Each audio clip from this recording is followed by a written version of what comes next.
mean, where does he not benefit? Like, people just having fun. There's nothing, what I mean? There's nothing that Jay-Z, nothing detrimental to his career. So I don't know, man. Right. Those dudes are weird, bro. I mean, he could do it easily, though. I mean, if Jay really wanted to do it, he could throw his hat in the ring and. Bro, he has title. Wouldn't you just make this some type of exclusive, or maybe not even exclusive thing, but somehow connected to title? I don't know. You'll monetize it somehow with title. Wouldn't you just do that? Right. I know, but you see, but everybody don't got title though. That's the thing. It's like they're gonna subscribe just for the battles and then leave after. No. So that's why I caught myself, because I was gonna say have it so it'll be a title exclusive, but I meant to say like, all right, you can have it on title, so there'll also be title subscribers, whatever. But maybe monetize a way where it's also on YouTube, right? Title has it free on YouTube, but maybe they have an extended where they go an extra 10 songs and that's only on title. Or something, some exclusive, try to bring people in. Right, I feel you, but I don't know. Like they had that deal in place a long time ago during this whole Corona, when they probably was gonna like have their own network and just showcase these battles. Like something new, because we haven't seen this ever. So I think it's like a new thing that they're doing. Sorry, I'm just typing something real quick. I'm sorry about this. Now, I was saying, like, I think this is something new that they're doing, like having these battles, and it's good for the culture as well, like especially this generation coming up that don't know, DMX and not familiar with Snoop's discography. I think is good, but I mean it's something different. I would definitely want to see as a fan to see like my favorite MCs go against each other or whatever. Yeah. DMX, and the thing that makes DMX so special, right? Right. Because when you look at their careers, right, I think the reason why DMX was so beloved was because back in the day, the glory days of the late 90s, right? You had these heavy hitters, before people passed. Right. Even lean up to that, right? You had the Tupacs, Biggies, you had the Big L's, Big Puns. You had these spitters who were kind of living like this. Everybody had their little gang, not gang, like this, tough guy, mafioso type of, and there was none of them outside of Tupac. You can say no one really opened up their lives to the public, and that's why DMX was seen as like the next Tupac, because he gave you that raw authenticity. But he also, one of my favorite songs, "Slippin'," he exposed himself. He made himself vulnerable to people. Like, yo, this is my life. Like, this is my upbringing. This is why I'm like this.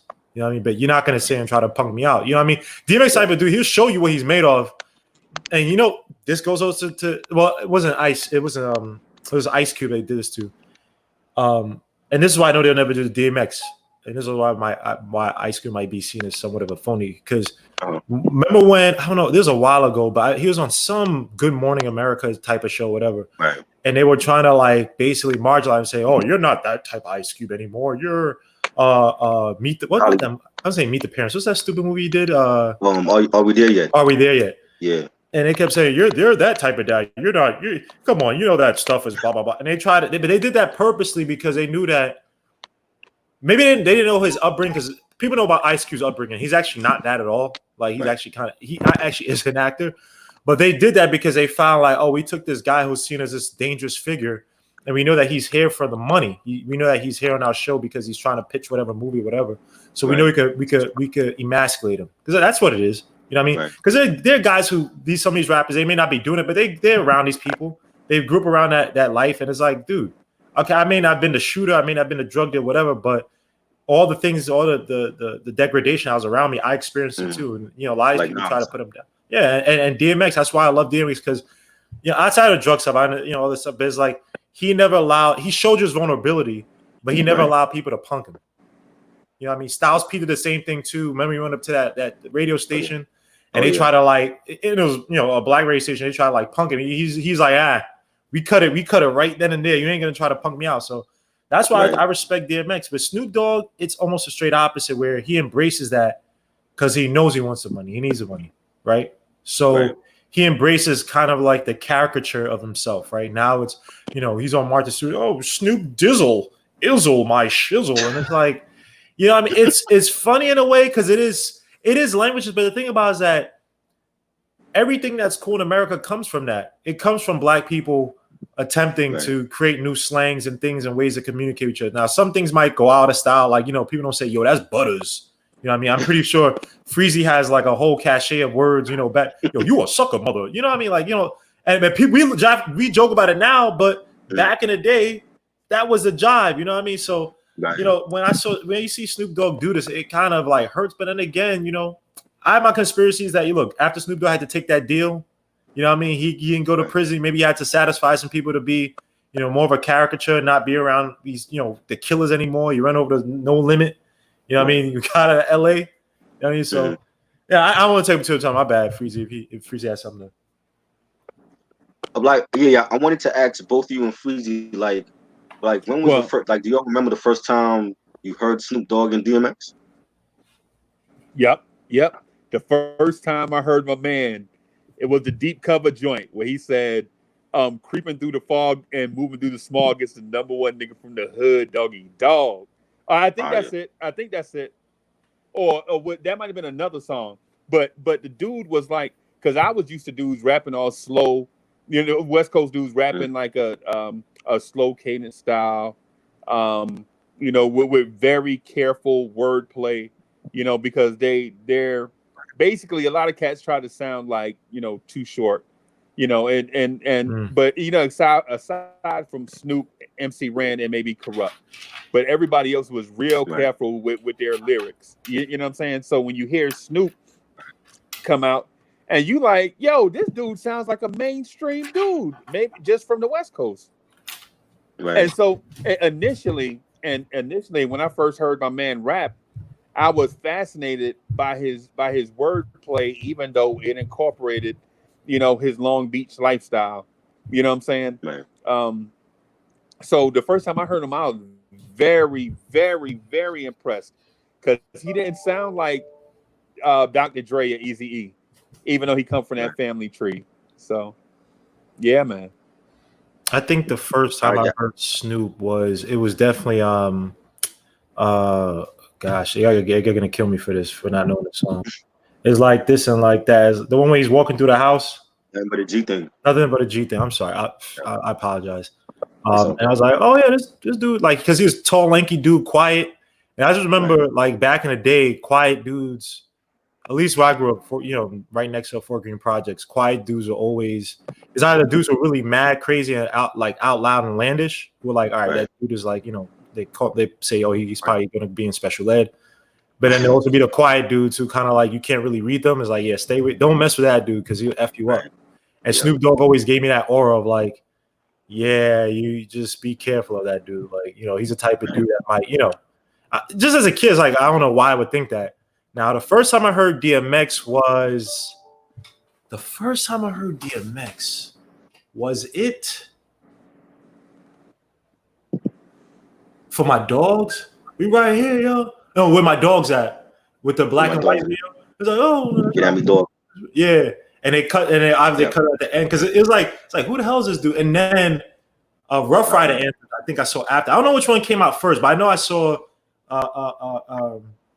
where my dog's at. I definitely saw that one first, and then Rough Rider's anthem came out because everybody was playing this song like. And then the song that really got me on DMX, I was like, nah, this is my guy right here, was Stop Being Greedy. That was my favorite. Okay.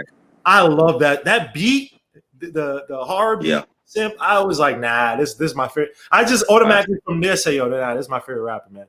This is my favorite rapper right now, man. Oh yeah. Now, I know Freezie that was actually. But Nas was my favorite rapper, but for like 98, 99, nah, DMX was. That was the dude right there, man. When I bought that Get At Me Dog, I actually bought the Get At Me Dog single on back when we used to have like the CD singles, and Stop Being Greedy was the B-side. That was the B-side to Get At Me Dog. So I remember buying that the first time. I was like, yo, never heard nobody with the intensity like DMX, just in a different lane. Anytime I'm when it comes to East Coast rap, I like rappers who.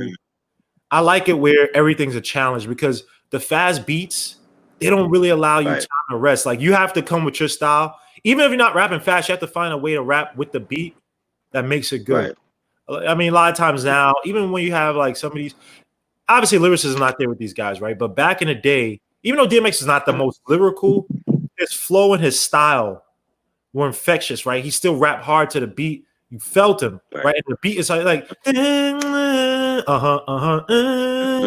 it's like, come on, like you will not hear like.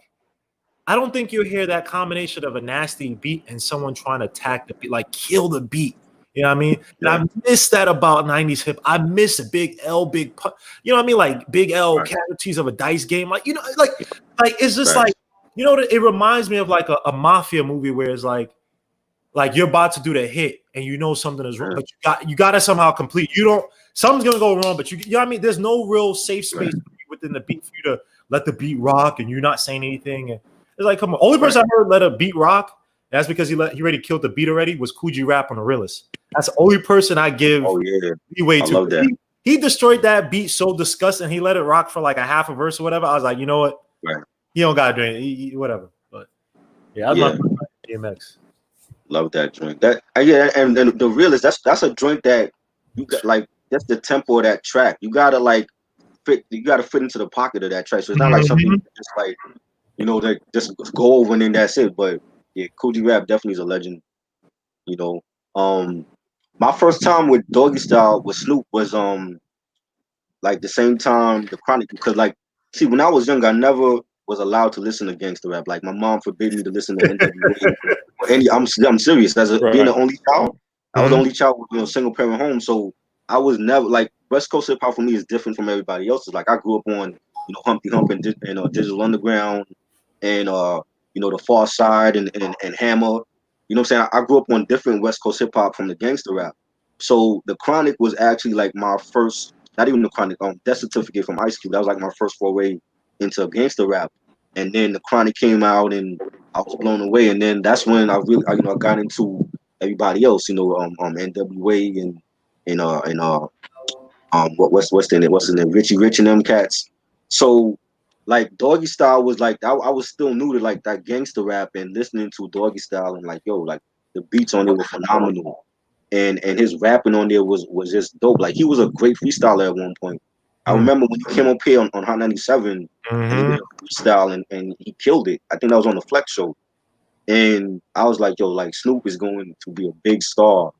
And Dre and I feel like Dre was the right producer for him to convey like the his messages and the soundscape for that album at that time. And even now, like I still play it. I think it's a top 5 classic. It could compete with Cuban Link or Illmatic, any of those albums.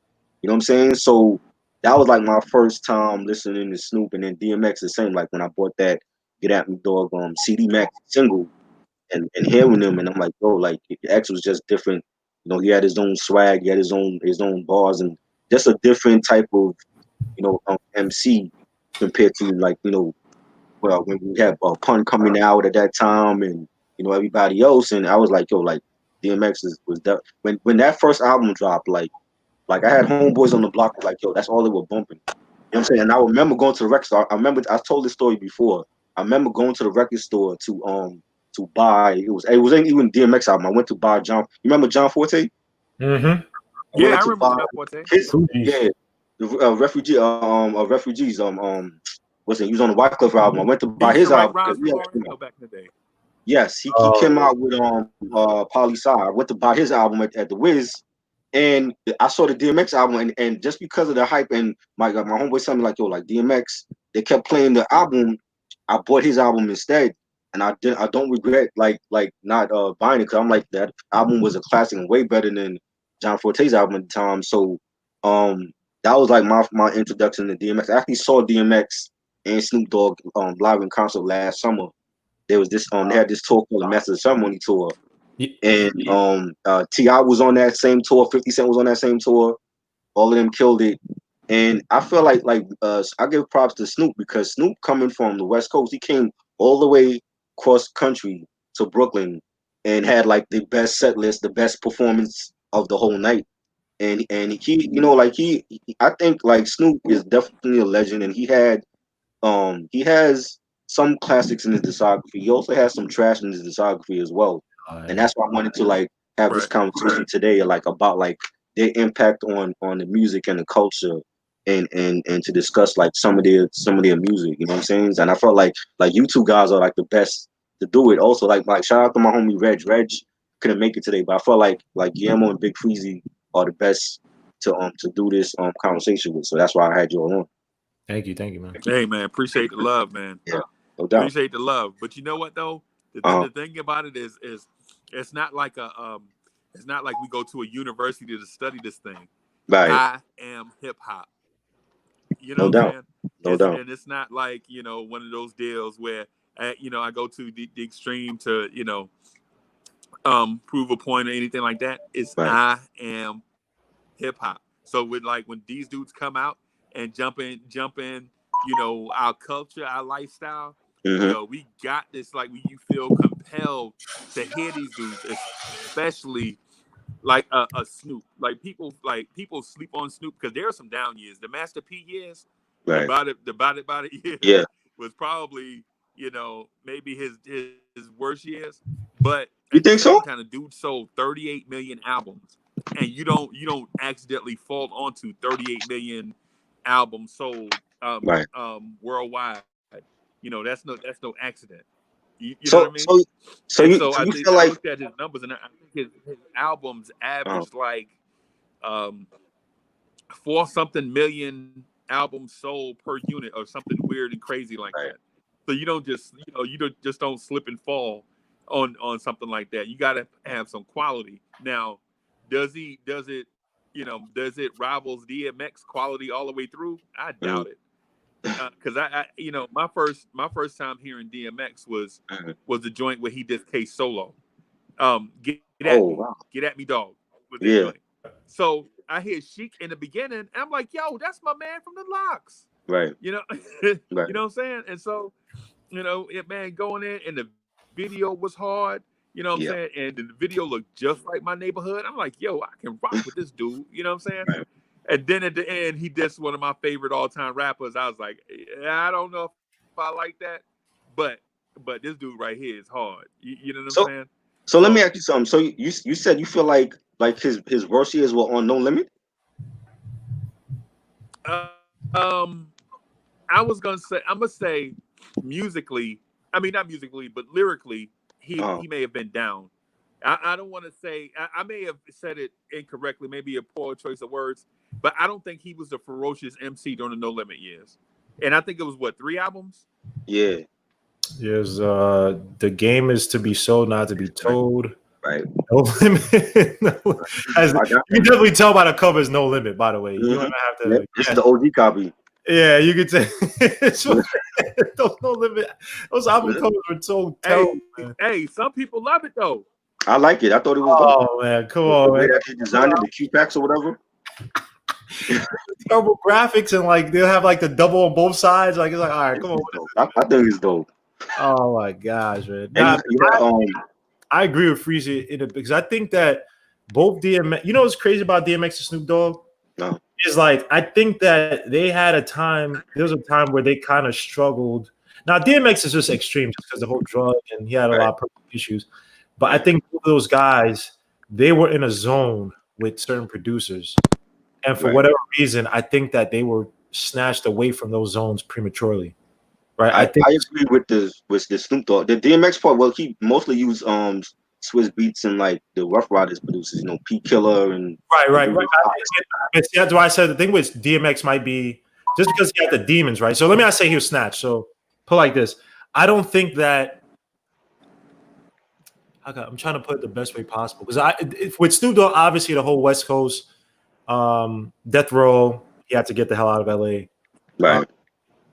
DMX to me, let me not say snatch. That's probably not the right word.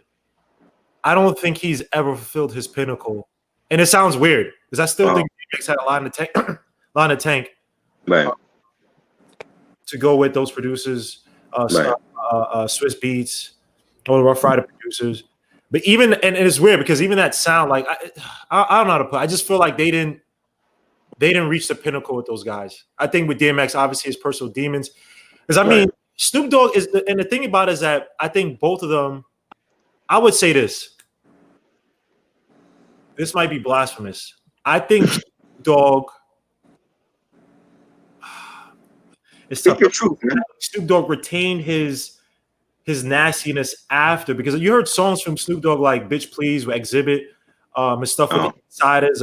I stay gangsta. That's one of my favorite songs. Like it's weird. People say I love Old Coast or whatever. Like I'm an East Coast dude, but like that song to me with the East Side, like you can't tell me Snoop Dogg's flow wasn't masterful in that song. And then when you heard DMX on the Touch It, Bring It remix, it's you Body was on that. You said what? Body was on that remix, bro, on the Buster remix. Yeah, you just felt like every DMX teases you like this. You know what I mean? Like you feel like the talent is still there. So I just felt like maybe I say he didn't reach his pinnacle with Swiss, but they both left us wanting more. If that makes sense. I think with DMX, he accomplished a lot in a short amount of time. Right. Because Snoop came out, longer than before him. I feel like his first 3 albums went to #1, debuted at #1 on the Billboard charts, and they were classic. And then I think after Great Depression, he started to dip, and he had like the drug issues and all that. Mm-hmm. But Snoop been out since '93, and Snoop, like I said, like to me, I feel like after the Death Row era, when he went to No Limit, to me, I felt like he had his best run as an artist on No Limit. Like those 3 albums, really, Famous to Be Soul and Top Dog and Last Meal is a classic to me. I think he had his best albums on No Limit. After the fact, when he went to Universal and he set up the Doggy Style Records label, that's when he has like hit or miss albums. You know what I'm saying? But I feel like DMX had the more solid work because of the short time that he had out compared to Snoop. But Snoop is still a legend. I just feel like he has a lot of hit and miss projects, in my opinion. Yeah, I think if he stayed. So what do you feel? How do you feel about Snoop joints Neptunes? The ones on Death Row?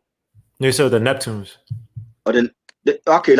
Like the Neptunes. Oh, the Bush album you talking about? The Bush album was dope, but to me, I always felt like I don't like unless it's the clips or like Justin Timberlake. Like I don't think Pharrell can produce a whole rap album because he's done that in the past where he's produced like that Common album, Universal Mind Control. It wasn't great. A lot of the songs sound the same on there, but I love Pharrell as a producer, but I feel like I don't think him producing rap albums by himself is like his strong point. I think maybe if Snoop had other producers on that album, it would have been like one of his best. But I think Bush was a dope album. It wasn't like a great album of his, but I feel like it was okay. It was decent. But I rather like Pharrell. Pharrell gave the clips some of the hardest Neptune beats in my opinion. Like I feel like like the first Neptune, the first Clips album, Lord Willing, was a classic, and Hell Hath No Fury, a classic. Mm-hmm. But like his strong point is R&B. Like if it was Justin Timberlake, it would have been a great album. If you give Justin Timberlake those same beats that was on Bush. But Pharrell gave him hits. Beautiful, that was a big hit for him. That's like really like the first time he did like a respectable song for women, because he's had like songs about women that wasn't respectable.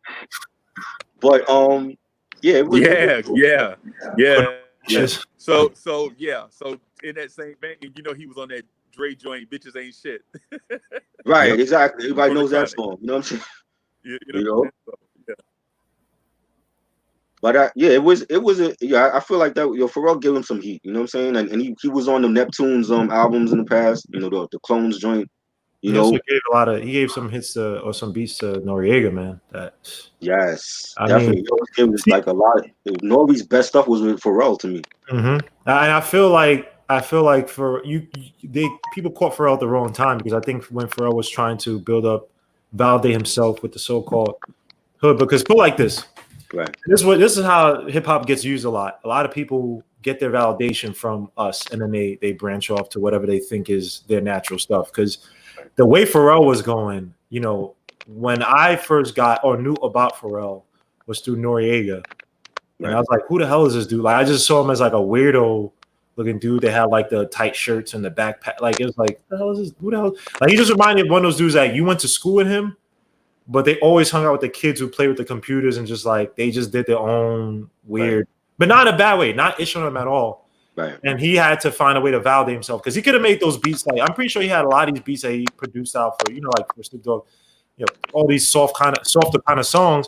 But he knew that, the Britney Spears people, they weren't gonna take that until he validated himself with the big time hip hop producers and worked his way up. So I feel like if Snoop Dogg had some of those Noriega beats, if he had some of those tougher beats, it might have been, a little bit different. Obviously, the Bush album was 2015, so that's way after Pharrell finally started probably wearing dresses and stuff. But it was just a different time, man. Like Snoop, but when you hear Snoop and the song you actually mentioned, or album you mentioned, the third one on No Limit, the song with "Bitch Please" where Exhibit was actually on. I didn't even know that. Top Dog. I was like, bro, that Snoop Dogg. Yeah. Because you know more about Snoop Dogg than I do. But I mean, I know hits here and there after like his first few albums, but I was like, nah, this dude still got it. Like, if he wants to, he could kill you. I mean, obviously, you heard stuff from prior 2001 where it's like, yo, he still got it even after, whatever the 90s. I just felt he got ripped away from that death row feeling. Because imagine if death row never had the issues, right? Tupac is still alive, right? I think that sound would have persisted probably into the early 2000s easily. Right. And Snoop Dogg would be looked at a lot differently than he is now. Because I think Snoop Dogg, yes, people look at him as a legend, but I think some of his legend status is mixed in with the icon of Snoop Dogg, where he's going on TV shows and doing all this weird stuff. Versus that's the thing. That's the thing, because I feel like I was talking about that last week.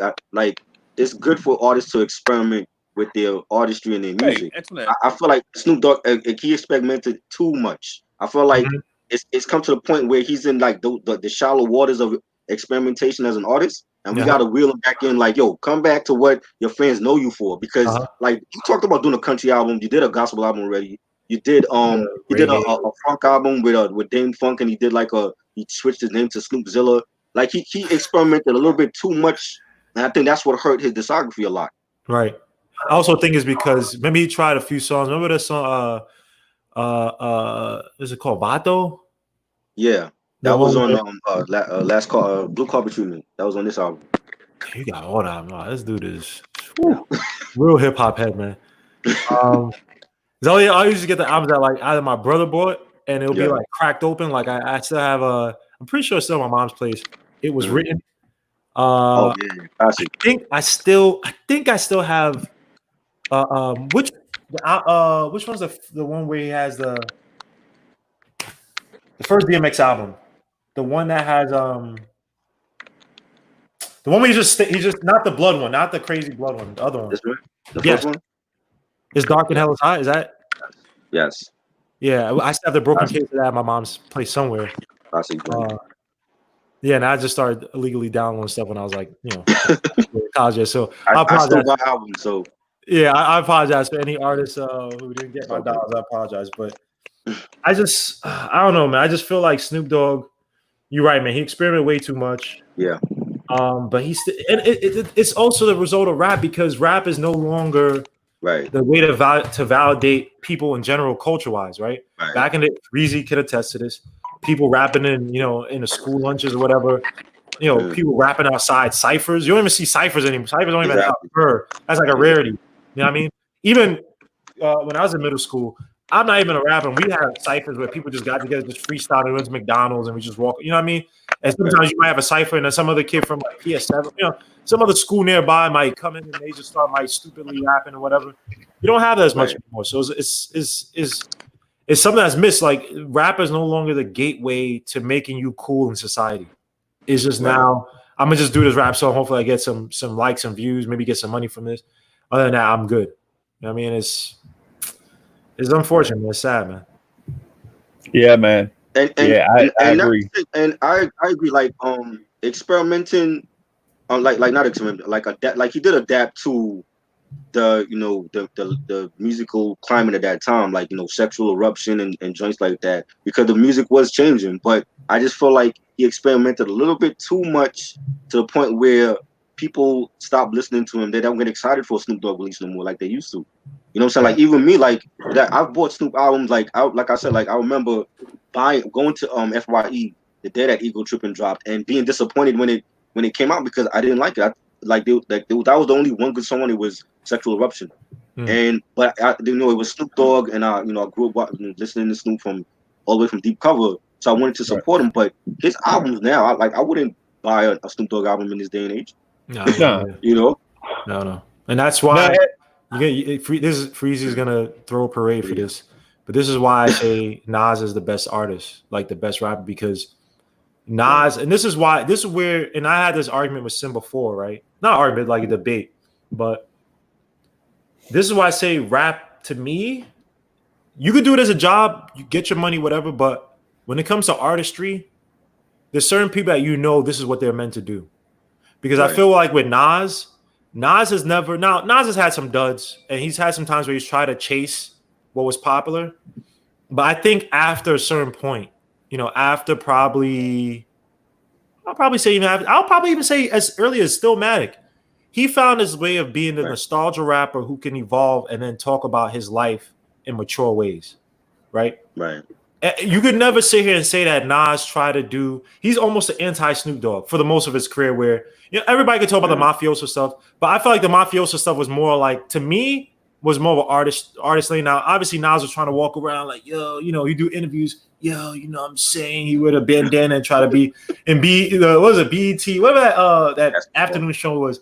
Yeah, he with what's that dude? 106 in Park. You talking about 106 in Park? Not 106 in Park. The one where it used to be he would go to like someone's town and they'll walk around someplace. Oh, Your Own TV Raps. No, not MTV. It was Joe Clark. On BET. Joe Claire. Joe Claire. Sorry, not Joe Clark. Joe Clark is a bully. Joe Claire, that show.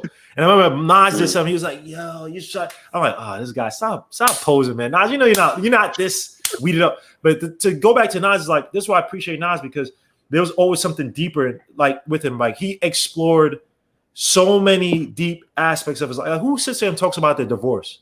Who sits there and talk about the one lady that he couldn't make it work, and he talks about his feelings? Now, Snoop Dogg may have that, but I don't think Snoop Dogg will ever get that. He would never allow people to get that deep into his life. He's always going to play this caricature side of Snoop Dogg, right? He's never going to talk about, he'll never have an album talking about, damn, Gayle King, he emasculated me, blah, blah, blah. He'll never do that.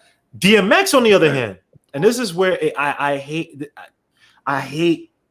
fact that DMX was doing that from the beginning. And I felt that I would have loved to see DMX grow older into that role where he's a grown man now, and he's seen, there's so many things that hurt me as a kid, but growing up, I was able to forgive. I was able to surpass those things and become stronger as a man. You know what I mean? One person, like one aspect, like I wish, to me, when I wish I could have heard what DMX would have become if he went that lane, is Styles P. This is why Styles P to me is one of my favorite rappers, because like, bro, he gets so deep. Like I feel every time I listen to Styles P, I just feel like a lone samurai just walking the fields with a sword, just like writing in his book, just like deep thoughts. Like he can have these violent thoughts sometimes, but he's so deep in everything he talks about that you never feel like, you know what I mean? Like there's no human side to him. And I feel like I wish that DMX would have taken that route, like this lone samurai that he's been scarred by life, but he was able to heal from it. You know what I mean? So. But I mean, like if you listen to DMX, like he talked about his childhood, like songs like Slipping, and Stop Being, like he's been very retrospective about his life. But I mean, I feel what you're saying, but I feel like he's already covered that. But he hasn't. You're saying like he hasn't grown. I wish he would have. Right. I wish, because look, I mean, wisdom is basically knowledge, time, and experience, right? So I would have loved to seen DMX surpass those demons, and we get a truly no drugged up, a dude who can see. That wasn't possible though. That wasn't possible. No, I agree. I'm saying I wish I would have seen it. My homeboy Chris tattooed DMX and his crew in Myrtle Beach, right? Mm-hmm. And he was like, yo, Uncle Freezie, guess who just left out the shop? And I'm like, man, don't start. You know what I'm saying? Don't tell me Madonna just came through or LL came through. And I was like, hey, what's that smell? He was like, that's herb. I was like, oh yeah, y'all didn't say. He's like, no, DMX just came through. And I was like, where? He just came through. He's like, yo, y'all probably passed him on the way here. He might have been pulling out the parking lot when I was like, man, whatever, hey, whatever. So he was like, yo, Mm. you see how that dude is in the videos, in the interviews? Mm. Bruh, it's the same person. This is not a show. This is the same. He was like, yo, I was doing the outline for his tattoo, and he jumped up out the chair and started barking. See? Wow. And I'm talking that joint that he used to do, like, you know, all that barking and stuff in there. Yeah. And I'm like, Yeah, get out of here. I was like, Chris, why you gonna lie to me, dog? I've been knowing you for too long. Yeah, I've been knowing you. He like, no, dog. I promise you. This is not a game. This dude, my man was like, DMX had his homeboy rolling blunts for him, and dudes in here was just like egging him on. Yeah, D. See? You know what I'm saying? And so a man is like doing his outlines, you know, because hey man, the tattoo game is serious. When that needle go on and it's on your skin, you need to be still, bro. This is no game, no joke. Sure. So my man is jumping out of the chair, just like barking. And guess who he barking at? At himself in a mirror, just like looking at himself barking. Bro, so, I was like, yeah. So he was like, I was like, man, this dude right here, something, you know, in a way, like if you see dudes do it in the video, you like, yo, that was dope. But if a dude doing it in real life, you like,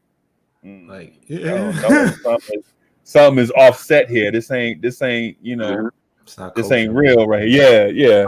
That could be how you get hyped up for like shows and stuff, though. Nah, I think it's something deeper, bro. I think because listen to songs. What was it like?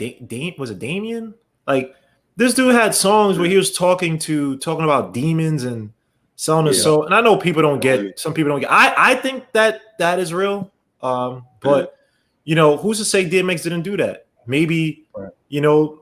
I'm not gonna get too spiritual, but sometimes, hey, those demons got it. They want to come collect their check, man. Hey, you supposed to?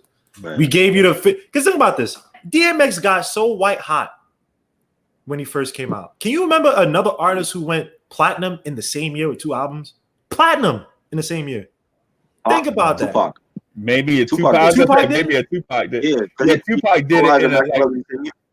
Okay, but hold on. He did it in like a 4-month stretch, right? It was like an album came out, and then 4 years later he brought another album, and then that one. Machiavelli came out like September. Machiavelli came out after he died, actually. Okay, yeah. That's right. But see, that doesn't count. Come on, posthumously, and I'm not joking about it, but posthumously, you're the type of artist like Tupac. I just feel like DMX's ascension was like, I mean, white hot, not red hot, not orange, white hot. I mean, this dude, you're literally talking about a dude who was toe to toe, if not bigger than Jay-Z, who was slowly building up. And yes, Jay-Z was helped out by the fact that heavy hitters did die, you know, pass away, and then Nas kind of went into hibernation. But let's be honest. Yeah, his mom died. Nas's mom died. He was going through things. So I mean, and you're talking about a newcomer just comes out of nowhere, really. And pops up like that. I mean, DMX to me, I just feel like he has, and a drug thing a lot, and you see it with a lot of these artists, you know, they hate mirrors and all that stuff, and you know, they take a lot of drugs because they want to drown themselves out from whatever maybe going on, whether it's mental, spiritual.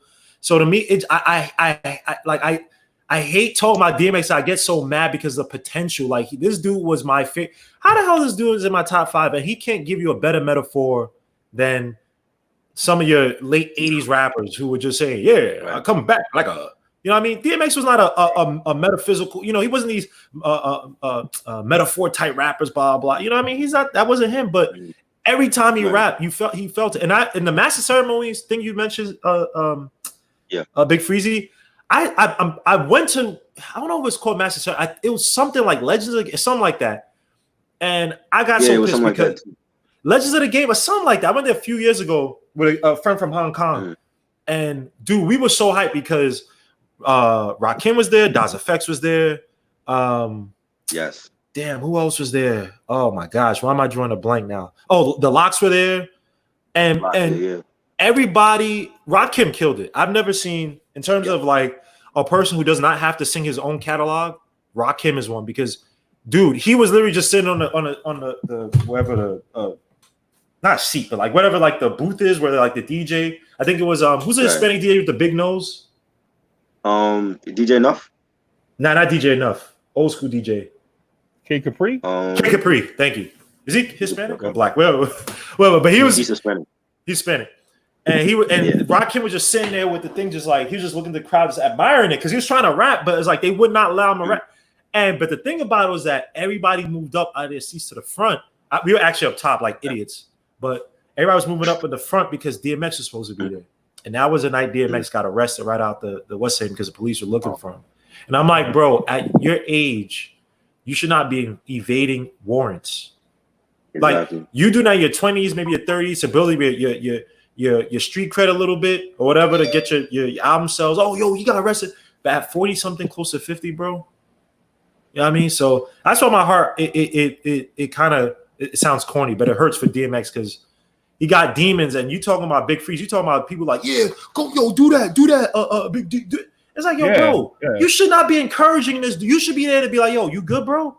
You should be there to help him. That you should not be his yes man. Because you know what? Remember the interview he did on Drink Champs, where his voice sounded like 10 octaves higher? Yeah, that dude was high, bro. He was high, and you can't have Big Freezie if you rolling around your friends. Try, bro. You rolling around your friends, bro. Right. You're not gonna stand and tell me that if they show you getting high all the time, throwing your life away, they're gonna be like, yo, do that, Big Freezie, yeah, man. Nah. Yo, do that. They wouldn't encourage me to do that. They would stop me and be like, yo, what you doing? Right, son. So you don't have your friends around you, bro. You got a bunch of yes men, and the thing that's scary is that when he started getting around Swiss Beats, this is to Swiss Beats credit. The dude was losing. He was working out. He seemed to be trying to get healthy. You never understand is when you see drug addicts. It's crazy. Even as a black person, black people could lose color because I've seen like graying out black people, and then when they start to get healthy again, the brownish melanin starts to like slowly the fullness of the face, and you start to see that in DMX. You're like, damn, son, this dude's been away from people to help him out, or at least good people, for so long in his life. Right.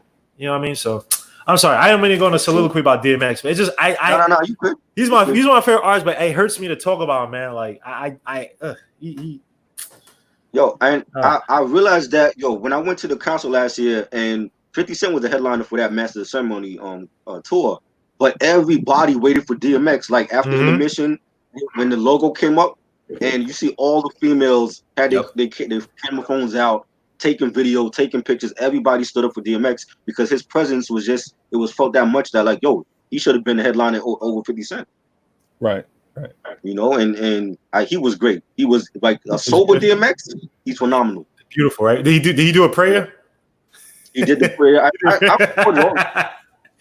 he did the prayer. He did all his hits, Slipping, Get At Me, Dogs, everything. Like he was great. And I'm like, yo, if DMX was still in his prime, he would be still at the top right now. Bro, he did 2 songs. This is how stupidly great DMX could have been. Right. He did 2 songs on women, or with a woman as one of the main characters. This is how it's going down, and then the song with I always forget what the damn name, but the one with Cisco where he's naming all the girls. So which I really want from her.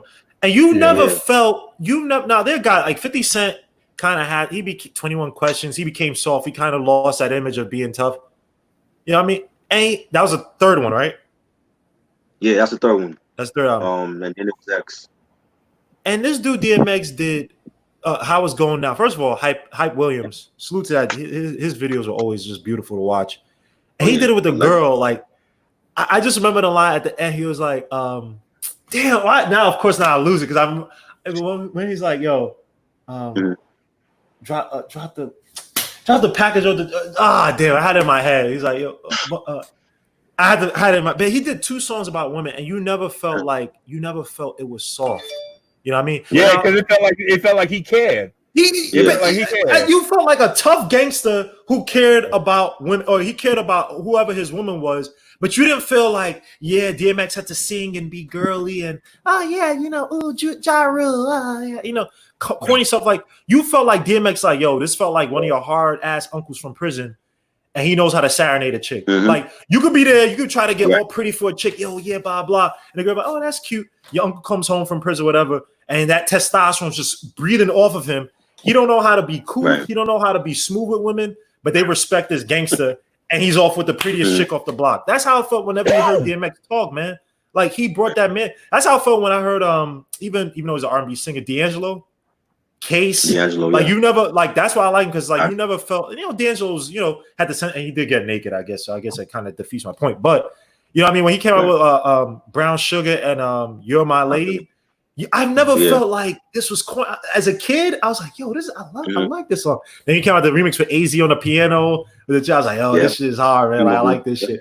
So to me, DMX, he represented the thing about DMX. He showed his vulnerabilities, but he never sold out. He never sold himself. Like, okay, the game was changing. Even when he came out with what these bitches really want from a, you know what I mean? The sound was changing to more, I guess you could call it poppy, more ringtone type of music, because the early 2000s, that's where the top popular stuff, right, was kind of going. All these songs with Diddy the and shiny suit era. It was still extending. It was still extending, but DMX, you never felt. When he came out, what these bitches want, and Cisco was hot at the time with Thong Song and stuff. But DMX, you still felt like this was a relic from the late 90s that you still want to sit down and just listen to.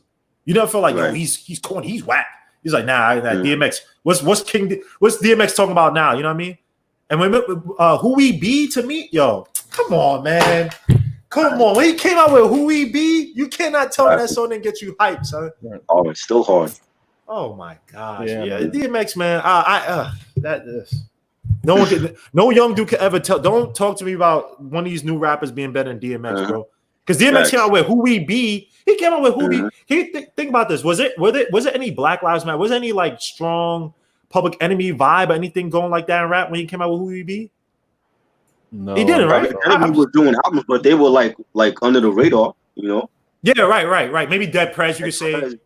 Was doing stuff like that, but Dead Prez obviously they don't get enough credit. But it wasn't popular to do that. And you could have said to DMX, you're gonna be in this movie with Jet Li and Aaliyah. You shouldn't be making music like that. You need to make more y'all gonna make me lose my mind type of songs like that. And he also did that joint though, but he also did that joint with the Jackson 5 sample. When I heard it, I remember when that song came out, the Jackson 5 joint. Which one? Right? Which DMX song? Yeah. Tear It Up. You mean With the horn break? No, Tear It Party Up. No, Tear It Up. Tear It Up. I don't know. Tear It Up. It's hey, you ever seen that? You ever saw that movie Drumline? Remember the school was on the field and they played the Jacksons and that sample they played. Dun, dun, dun, dun, dun, dun, dun, dun, I remember right. Dun, dun, dun, dun. So DMX had a song. He used that sample in Tear It Up. Okay, so that was Young One. See that he was on there though. He was on, okay. Okay. I know what song you're talking about. Yeah, this is I don't remember this song. I remember this video too, man. Young One. I remember this. So when I heard my man on the Jackson's sample, I'm like, yo, this dude right here, DMX can rap on anything. The dude can rap on anything. Not that the sample was whack. Not that the sample was whack. Well, what I'm saying is the dude rap on a song with such a classic, because the horn break is classic in its own right. Because when you first heard the Jackson song, it was playing, and then the horn break comes in, and you're like, yo, I got to get out here and dance to this. You know what I'm saying? And then to hear like 40 years later, this dude get on there using that same sample and not mess it up, you like, yo, my mans can rap on anything. And to DMX's credit, Guillermo named a whole bunch of songs, right? And all these songs have different subjects, titles, topics, all these things, right? And DMX rapped on all these and made these songs dope. Yes. Because the song DMX was referring to with the lyric you talk about, I think DMX said 5411, size 7 and girls, and then he go in with ad libs and stuff, right? So you like, yo, so my man is talking about a shorty taking a package out of town, right? And this is like, and he like, yo, I'm gonna take you from your man because he gonna beat you when when he find out that I'm messing with you, right? So he put all his joints in the song, right? Yep. And then at the same time, he come out with a song called "Slipping," talking about not that he's slipping in the streets, but that he's mentally slipping into a dark place because of all these things that happen in his life. Classic. You know what I'm saying? So it's like when you hear my man, it's not like my man rap about the same thing over and over and change the title. My man literally likes, yo, I'm gonna make a song about this topic right here, and it's gonna be totally separate than all these other joints that are, because Party Up and Tear It Up are two totally different joints. You know what I'm saying? Right. And then Slipping and How It's Going Down is about two totally different, you know what I'm saying, two totally different joints. Because when I first, so Ghostface Killer had a joint, right? So well, Method Man had a joint with Mary J. Right. It was a mega smash, right? Yeah. And so I'm like, yo, this is dope. Somebody probably gonna take this template, and you know what I'm saying? Because even before then, Heavy D had a joint, had a remix with Silk on his Nothing But Love album, right? Nothing But Love. Got Me Waiting remix. Yeah, the Got Me Waiting remix, classic, right? I'm like, somebody is gonna take this template and move it forward and make hits out of this. Method Man did the next summer, and then I think I think Ghost did it like 2 years later, and then then I hear the DMX, then I hear like DMX. I'm like, yo, this can't be good, because those dudes can get to other places mentally and be sharp as attack with their lyrics, but the R&B track carried them, right? Yo, and these joints that DMX did, it's almost like he carried the R&B track, which is kind of like a reverse way that they like, yo, this dude saying, aside from Ghostface, because Ghostface joint was so deep, you know what I'm saying? Talk about his brothers. All That I Got Is You. Yeah. So what Ghostface was talking about was so deep. You like, yo, man, this is crazy. But when you hear DMX go into it, then you like, I don't know if I want to hear D talk about this, because he literally talking about knuckling up with dudes. If he get on this topic right here and mess it up, I might have to. But he get on there and make it a classic. Like you get on there and you like, yo, the Heavy D joint not even as good as this. You know what I'm saying? Wasn't long until I hit rock bottom. Woo! That was my.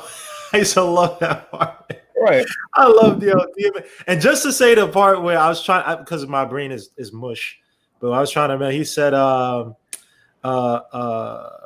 heard he smacked you because you said my name while y'all was sexing. Ooh, so I messed up. He said, ran up on the cat. He thought it was me. He started flexing. You know, I ain't with that. So you're gonna have to get that on GP. Try to creep me. Well, leave that sleepy. On the strength of you, that's your kid's daddy. I ain't gonna say him on his way and put him in that big caddy, but let him know. Never mind, yo, need you to go. Take the snow up to 150. See Joe, get that. Come back with that. We can split. Yo, even the way he said. First of all, I just said a whole bunch of stuff. Did you hear one metaphor in there? No. Nope. Did you hear one?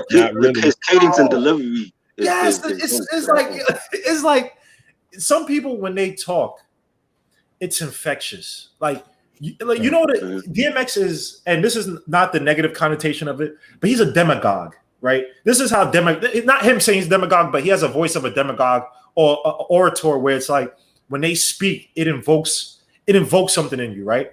I can sit here and say the same thing about Malcolm X, Martin Luther King, all these people have said, any of these great orators or leaders have said, right? And it won't come out the same. But people like when they say certain things to you, it's like you just feel the same. You know what DMX, honest to God, what he is? He's a classic rock star. Think about it. Short bursts, short, very, you know what I mean? The drug stuff, but whenever you see them, is an aura about them that you still respect. And you still wish, like, damn, I wish they could just make more music. Like, I would still listen to music if they were making that same quality music. But it's like that rock star lifestyle is just so much of them. And the thing that we love is like every time they talk to us, you don't feel, every time they make music, even if it's bad, if it's good, you never feel like they're cheating us of what's in their inner mentality, or the inner mentals, whatever you want to call it, right? Their inner perspective. You never feel cheated, right? The thing with Snoop Dogg, as much as listen to Snoop Dogg, is like you always feel like there's, what's his name? Coleman Brodus, whatever his real name is. Calvin Brodus. Sorry. Yeah. And then there's Snoop Dogg. Right. And many times, you always feel like I'm talking to Snoop Dogg. I'm talking to the caricature of Snoop Dogg. You know what I mean? And you still see it now. What you said too, when you talked about reeling it in, this is why I respect a guy like DMX over Snoop Dogg, right? Even though Snoop Dogg or DMX may not see the financial heights, right? But you'll never catch Snoop Dogg, or you never catch DMX taking back what something he said if he feels righteous about it, like Snoop Dogg did, right, with the whole Kobe Bryant, Gayle King thing, right? Now, obviously, I'm not here to say you should be calling women bees and all that stuff. I think you should be a little bit respectful, but I think the sentiment was in the right place because if you're gonna sit here and talk about a dead man, you know what I mean, you're gonna make a black man look bad after his death.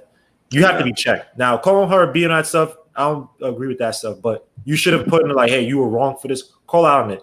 DMX, when he called out Drake and all those rappers, he ain't go, and obviously Drake and Kobe, two different contexts, way two different levels of seriousness. But he don't take back anything he said like that, man. Exactly. When he talked about Drake, he didn't take it back. When he talked about a recent rapper too, I think like Hip Hop DX or somebody covered this. I remember when he called out Young Jeezy on 106 and Park. Wow. He called him. He said it was something that came up, and I want to say Free and AJ was still a host then, and he said something about Young Jeezy, and he called him Young Cheesy, and he didn't apologize, and I never liked Young Jeezy, so I could care less, but that's just the type of person DMX was. Like, he don't take back what he said. Unforgiving, man, and you root for the like people tell you root for the bad guy. Soon enough, the bad guy looks like a good guy to you, man, because when you look at how fake the industry is, man, you know how many times Snoop Dogg has let people down where. And I'm not one of these people, but you've seen people like, damn, man, Snoop, damn, yo, you did the thing with Martha Stewart. You took back what you said about Gayle. People let me down with ego tripping. This is a terrible album. This is whack. It's really the worst. I still supported him because I'm a hip hop fan at heart, but it was a bad album. Yeah, it's just DMX. I feel like if he gets with if he could somehow get, I don't even want to hear DMX how he used to rap back in the day. I want to hear I want to hear a DMX in the style of Nas, where Nas was rapping on "Life Is Good," which I think is an underrated album. Give him credit for that. It was good. That's not one of my favorites, but it had some dope tracks. It's not one of my favorites, bro. But you can't sit here and tell me that Stay wouldn't kill people. If Stay was on Jay-Z's 444, people would talk about. First of all, Nas did "Life Is Good." Actually, that's an album I did buy, but I bought it on iTunes though. Right. So that's how I did because I got the 4 extra Roses, the other 3 songs, Trust, and the other 2 songs, the extra songs. But if Stay was on 444, he did that album. What 4? No, he did that album like what 5-6 years. That came out before 444. Yeah, way before 444 was 2018, right? 1918. Stay was 2012. And Nas did, you know what I mean? I want to see DMX in that range where he's talking about his kids. He's an older man now. He's a little bit wiser. You know what I mean? The drugs, kept the ways. And I'm not talking about you getting on and praying, because I think what DMX does, that the praying thing is almost like a hyper flashpoint where it's like, I'm running to be a good person. I want to be a good person. It's like, it's an emotional thing versus, okay, let me sit back. All right, let me be able to talk about all my demons, all the things that's happened. And it doesn't have to be this overly God help me now type of thing. It's like, all right, I'm a man, I've grown up, I've matured. I can get through this without being overly emotional. That's why I want to see Nas, man. You remember when did you ever saw like the Survival of the Fittest concert at the Apollo? Nah. That was 98. And when he came on, when DMX came on stage and he did that prayer, he started crying. And he got like a round of applause for that. When I first when I got crying with him, people was crying with him. Yeah, we knew. Sorry about that, man. But when I went to Carnegie Mellon, I forgot who it was. There was somebody trying to recruit me to. I think it was A5A, the fraternity, and I remember. I can't remember who it was, but someone told me the greatest concert he ever went to was a DMX concert, and he said that DMX started praying. And he started crying. I don't think it was this. I'm pretty sure he's done it at other concerts. But he said dogs. He said people in the crowd were crying with him. Yep. It was like a spirit. Like I was like, yo, are you? And this was what I went to college was 2000 and that's been 2004, 2005 because I was visiting. I didn't get accepted into it yet, but I was visiting, and someone was telling me about this. No, I tell you about it. It was my freshman year. I was in, and someone's telling me about that. I was like, wow, 2005. So DMX was still a name. He wasn't he wasn't DMX. Right. But it was like, yo, bro. And I that's why I was so pissed when I went to that damn Legends of the Game, whatever it was. He wasn't there, man. Because DMX, bro, like, I'm telling you, y'all don't understand. When I first heard "Stop Being," there's certain songs, right? When you hear and it kind of like it's different from what you're hearing. It's not like totally different, but it's one of those songs where it's like the beat and it's just something that grabs you. It's like, what the fuck? Like, it's like it feels like the Mongolians kind of beat switch. like, what the hell is this? Like, who the hell are these invaders? That's how I felt about that. When I first heard the clips, I don't think it was on the level of DMX, but when I first heard Grinded, that beat, because I was like, yo, what the fuck? Yeah. Who the fuck are these people? That's how I felt. Crazy. And then on a lesser level, I know Freezie gonna kill me, but when I heard the Griselda stuff, I was like, nah, these dudes, something up with these dudes, man. Their production. I didn't say West Side Gun, so don't kill me. I'm saying Griselda and the whole. Don't kill me. We gotta talk to Freezie about that. I don't think you really understand the impact that West Side has on the culture now. I may not. I may not. I mean, like Freezie, I'm gonna tell you, like I got into Griselda, like I came in late on them. Like I was like already like on Hitler Wish or Mez 3 or 4 when they were already like dropping joints. But I went back and listened to Hall and Nash and other stuff. But I think with Westside, the reason why he has a big following is because like being that he incorporated the art world into hip hop, and hip hop and fashion always had that marriage. And incorporating the art, like with graffiti is a long lost art in this day and age, and it's one of our main elements of hip hop that needs to be brought back into this culture now for these kids. And I think like him incorporated, like getting Virgil guy from Gucci or whatever, right, to design the Pray for Paris album cover, like that's graffiti, that's art. And that's always been a part of hip hop. And he did? He took the spot that Dapper Dan left open, because remember, after Dapper Dan, what was it, the deal with Gucci, whatever it was? Yeah. Because what they basically did was giving money to say, all right, stop incorporating our styles into urban wear, essentially, or I guess upper class, upscale urban wear, if you want to call it. Right. I forgot who said that, but it was like, basically pay him to be quiet. And what West Side Gun does, I think, is it's not anything new, but what he does is he's bringing that spirit back of bringing the idea that the kids from the hood could rock this so-called upscale fashion and make it their own, right? Now, obviously, to me, kids who are poor shouldn't be spending money. I think you should be saving up, trying to invest in certain things. That's another topic. But what he's done is that he's made it cool to be like, yeah, I'm rocking this Ferragamo or whatever I'm rocking, but it's not how those dudes in Europe rock it. I'm gonna rock it the way. Because even look at the rappers who went over there. Like, look at A$AP Rocky. A$AP Rocky, you would not A$AP Rocky unless he's with his family, the A$AP family.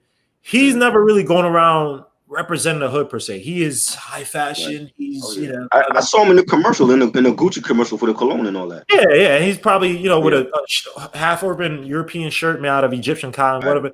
You'll never see him rocking some. But West Side Gun just evokes that live fast, die fast type of attitude. Where I'm gonna just burn out cash, blow out everything, look like a king for a day, whatever. So he evokes that image, and I think that's why he's so whatever you want to call it. He's so big. So is this like trying to bring back the shiny suit era? Is what you're saying? No. Because the shiny suit era was not just about old R&B joints. It was the way that you walk, talk, dress, and everything. They called it the shiny suit era because it was the blingiest. Because so Slick Rick wore a lot of jewelry, right? All right, but he was not super blingy. Like, he was not platinum and diamonds like the shiny suit era. You know what I'm saying? You're talking about like, and I may be wrong in this assessment, and and I'm not saying that I'm right. I'm asking a question, legit wanting to know. So it sounds like right at the verge of the shiny suit era all over again, because there was a time right before the shiny suit era where you saw Biggie go from wearing jerseys and stuff to wearing these tailor-made outfits with Godfather hats and canes. You know what I'm saying? And then there was this time you saw Nas go from bubble gooses to these tailor outfit and these, $800 shoes that you would never see in the hood. You know what I'm saying? Right. And so, it's so. Well, is that what we you had it say, right? Nas? Because Nas was doing that. Remember Escobar. Street Jeans? Mhm, Yeah, Escobar. that was more. But you know what? But Nas that's what I'm wearing saying. shiny jackets, because when he did Nasty Nas to Escobar, he's twirling around in his chair, and I'm like, ugh, what the? That wasn't that bad. Nostradamus wasn't that bad. No. All right, that's a stop. Yeah, Tripod was trying to keep a smile. Come on, but It was okay. And not knocking, man. Listen, so when I listen to, so I'm a fan of this cat Rock Marciano, right? Hold up. I knew that was You're gonna not gonna do that, Big Freezy. You're not gonna say. First of all, you're not gonna say. See, he has this effing smirk on his face. We're not gonna say it, Big Freezy. Dude. Hold up. We're not gonna say it. First of all, you're not gonna mention him like, yo, this is cat. First of all, don't do that. That's one. Two, don't try to act like you're a fan of him now because you know he's nice. Don't do that to me, Big Freezy, because y'all kill me. Y'all kill me in the chat room about Rock Marciano. I knew that was gonna happen. No, listen though. Man. So here's the thing. Part of it, and Chopper can y'all, and both of y'all can attest to this. Part of being the OG is like learning from stuff and growing. You know what I'm saying? You don't just Next time you're front stoop, say this. Next time when you're front stoop, say this. All right. But listen, so I listen. So you told me about the cat, and I was like, "Yeah, we're tripping." So I went back, and the first day you said that, I watched all the videos, and the next time you and I got together, I was like, "Yo, I've been watching some Rock Marciano," and you're like, "Yo," and I was like, and I told you face to face, "Hey, all his stuff sound the same," and then you was like, "Well, what have you been watching?" You know what I'm saying? And I was like, such and such, and then I continued to watch his videos, and then I was talking to Try. And Try was like, yo, this is not just some new dude. This dude has been in the game for a long time. Yeah. So he put me on a joint that he did back in the day, and I went back to it and listened to it. You getting reloaded? Probably earlier than reloaded, right? Was that it? Nah, it was the Buster joint, the heist he did on the Anarchy album. Oh yeah. Yeah. So I went back, I was like, yo, I like this dude, but his voice sounds different. Yeah. Back then. Whatever. And so I continued to listen to him and this dude and Benny the Butcher. And I'm like, see, these are the type of dudes that I like in that vein of the type of rappers that I like, going from all the way back to Coogee Rap, Just Ice, Schoolie D. All these dudes are in the same vein, whether they want to realize it or not, but they are, because Schoolie D was the original dude to talk like that, rap like this on records, and people don't give him credit. But go all the way back to PSK. What does it all mean? The Parkside Killers joint. You know what I'm saying? So I was like, yo, these dudes sound, like some people that I rock with or whatever. A Scarface and everybody, a lot of these dudes in that same vein to me. So I went back and just continued to listen and grew to like. I'm not saying that I discovered this dude and I'm trying to put everybody on. What I'm saying is you wouldn't be hip hop if you didn't listen, give somebody a chance to prove their worth. That's not hip hop. That's pop music. You give them one shot to blow you away, and if they don't, that's popular music. You know what I'm saying? So I'm not taking credit for it. All I'm saying is, in this game, you got to learn. Like, everybody's not going to be the same, and you got to give people chances. So the thing with West Side Gun, though, is numerous chances, starting off with family members. They playing, and I'm like, man, this he whack. Oh. And then they're like, yo, no, he ain't whack. You just got to understand such and such. So I'm listening. And I'm like, nah, man, this gonna be trash. And then so we get on one night, and as soon as I hear the name, I'm like, this is the same thing I done heard for like the last 5 or 6 days. But this dude don't impress me with what he do on wax. I mean, the outside stuff, I can dig it. But if he is the Biz Markie to Big Daddy Kane and Coogee Rap, then I can dig that. But he is not Coogee Rap. See, think about that with Rock. This that's why I explain why I like Rock a lot, right? And it's not even just the lyricism, right? I'm a big sample head. Like I love probably the first person who I was like, outside of Isaac Hayes, let me say, but the first person, and this came from Doom, MF Doom, where I was like, I would pay to go to this person's concerts if he ever had them in the U.S. Right. Was Orta Verikai, because MF Doom sampled a lot from him. Now he's a Brazilian artist, and that's how I got into like learning Portuguese and stuff, because that music like I think it was like during the like military occupation. I can't remember. It was like the early 70s where they're having all these protests and stuff. That's when they're making this kind of like enlightened type of, not enlightened, but this weird introspective music where it was like really deep. Now they got it, it's all this what do you call it? What the hell is this? Not, I was gonna say boondas, but why the hell? I can't remember anything. My brain is mush. But samba music now. This samba type of whatever that trash is. But this dude Orta Verikai, and I was like, nah, this dude MF Doom and guys like Malib, they're heir to the music. Something they may make rap, and they may, what we hear is like they cut up stuff to make it palatable for us to listen to. Right. I was like, nah. So I got heavy into the sample game, right? And there's certain rappers I listen to, right, where it's like, okay, Rock Marciano may rap about this, right? And I like his raps because I just like mafioso stuff. Like I just like that gang, that mafioso stuff. I get lost in that. I know Rock Marciano is probably not doing 99% of the stuff he talks about, but I get lost in that stuff, right? But many times is how you deliver the music to me, right? So when you hear a lot of Rock Marciano samples, right, you're like, what the hell is with this dude? Where the hell where would you pick up a sample like that, right? When I heard songs like Sweet Nothings, right. You hear songs which come, and these guys, they listen to a lot of gospel, by the way. Sweet Nothing. I listened to this song called 20 Guns by Rock Marciano, which is, it samples something called Saxos Echoes. And a lot of these guys, they sample a lot from these Italian composers from like the 60s, 70s, these dramatic Italian composers. Very underrated music, by the way. These guys from like Eastern Europe, Saxos Echoes is from a dude. Came out I think a movie that song's a soundtrack to, and like when you listen to this music, it's like, yo, bro. First of all, the composers themselves, I started getting into their type of stuff. It's like, damn, man, these dudes have an ear for music. And when I hear Rock Marciano make a song to these beats and like the order that he puts on, it's like, I always think of like director. Like I'm like, yo, this dude's putting a movie together, because like you talk about the mafioso stuff, you may talk about a situation, yo, we had to run up and do this, blah blah. You put it in a certain way, and you get this composer, and the composer was thinking this and that when they made the song. It's like damn, like I get lost in their thought. So when I hear songs from West Side Gun, right?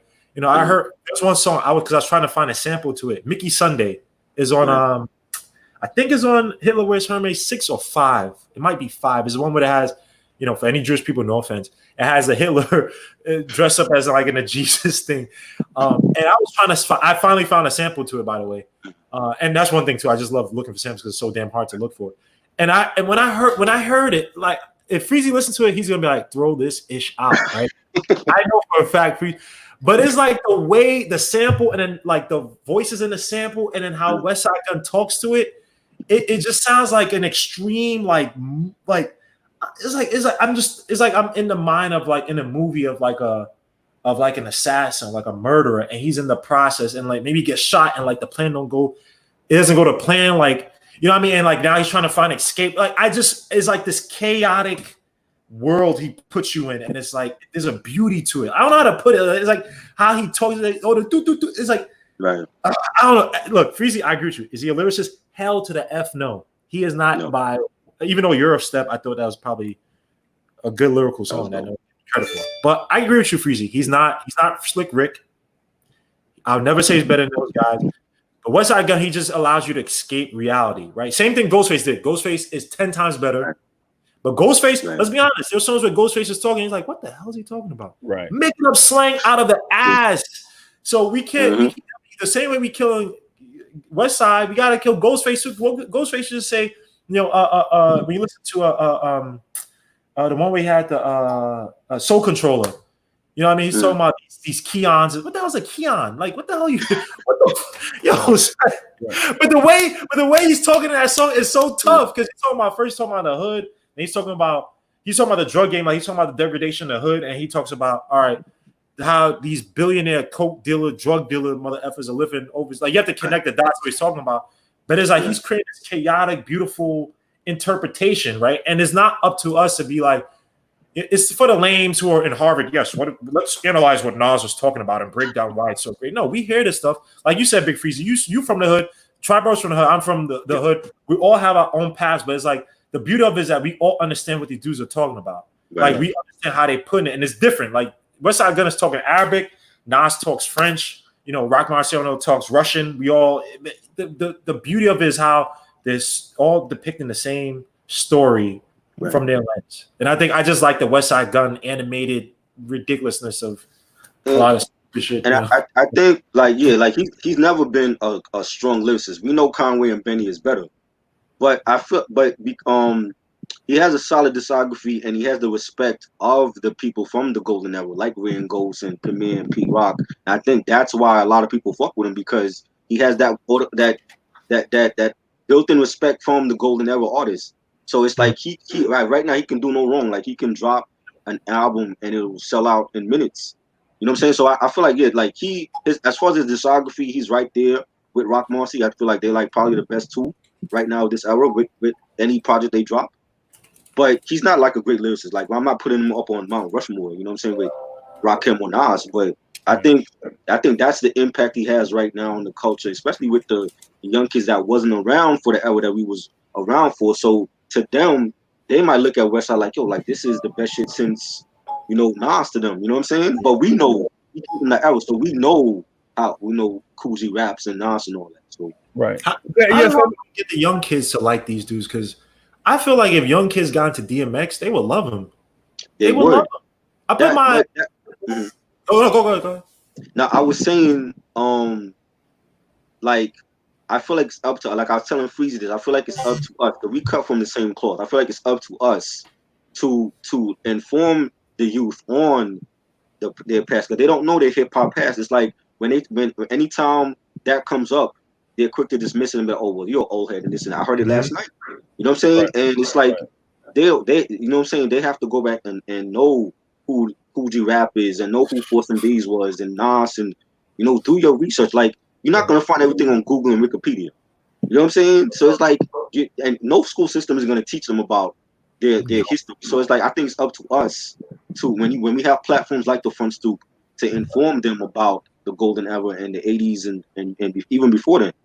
It's scary because you guys they want to talk about how music has evolved. I don't think music has evolved, because I saw this this one young dude, he reviews like videos from the past, and he heard, he loved Cool G Rap's Fast Life with Nas. He said he fell in love with Cool G Rap after that. Right. And then he listened to Smooth the Hustler and Trigger the Gambler, Broken Language, and he was going crazy. And I'm like, yo, bro, so you sit here and telling me that our music is supposed to be dated by itself, but these young kids, when they actually listen to it, some of these young kids are like, yo, and I'm not talking about boom bap, because I think the kid, he's more like he likes music more of the UK trap, kind of mumble stuff. But he heard he Fast Life, every other bar it wasn't Fast Life, it was On a Run with Cool G Rap. Okay. He was basically like, but he did listen to the Fast Life too. But the first time he fell in love with Cool G Rap, literally he had to stop the video every time in the On a Run song by Cool. He's like, yo, what the? He was like, yo, no. He's like, how the hell did I? He's like, yo, he kept saying, yo, I'm born in the wrong era. He kept saying, like, no, this dude's the greatest, bro. And this is just Cool G Rap but by the way, the On the Run video, that's not the original On the Run. That's a different version of On the Run. That's not the original version of On the Run. So I mean, the thing about these young kids, they're hearing this stuff, and I feel like they're purposely being deprived of this stuff, because in my head, I know it might sound conspiratorial or whatever, but I feel like anything that could take away the kids from learning what their past was, right? Anything that stops them from building that foundation, that root to the past, it leaves them a lot weaker. That's why you get the Nick Cannons. You can get these people who, they're lost about it. They don't know they don't want to build with the old head, because not every old head is like, yo, F them kids. I hear a lot of old heads like, yo, that's their music, man. Yo, let them do their thing, man. Let them make that money, bro. They got, what I mean? A lot of old heads are cheering them on. They want these young kids to do well. And some of these young kids, I'm hearing little Yachty's talking about trying to shit on Biggie. And Lil Yeah, Yachty, my man said Tupac can't hold a candle to him. bro.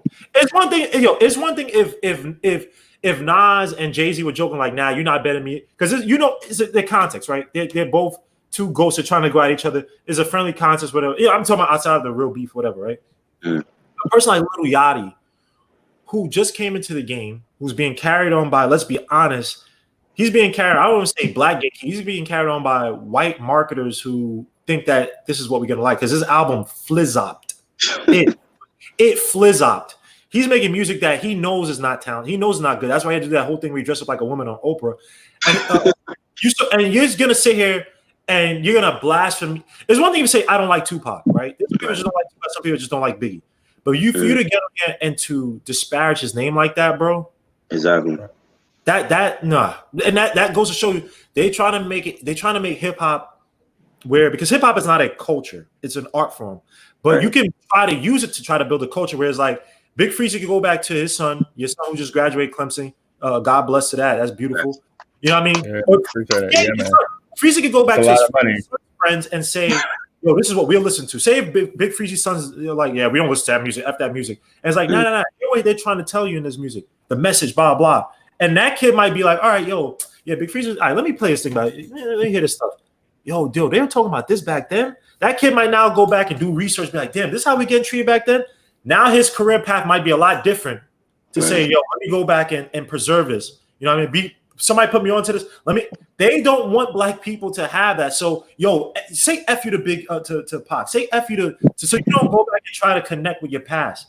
And in this generation now that's doing it, these 20-olds, when they become in their 30s and their 40s, they're going to be saying the same thing, trying to connect to the new future. Exactly. But that same what the new future is going to be like, nah, F them old heads. Yep. We're the only people that say, you know what we need to start with though, and I know this is going to sound crazy, man, but so we need to start with our own hip hop Hall of Fame, right? I agree. Yeah, and so we have to start with that because it establishes something tangible. Like you can go to that place and visit and learn, right? Yeah. Secondly, I think what we need to do is develop our own labels with people that understand the culture of hip hop and not just the whole thing about music, because hip hop is force fed through a lens of distributing music, right? And so somebody that's excellent at distributing music may not be excellent at how we distribute and preserve hip hop. Right. You know what I'm saying? So it's this thing where if you put it in the hands of one person, say I'll give you an example. So I'm gonna use Nas's first album as an example, right? So Russell Simmons was like, when he heard Nas, he was like, "Oh man, we already got a bunch of them. He sound like Coogee Rap. Yep. I don't want him. You know what I'm saying? We already got a bunch of them."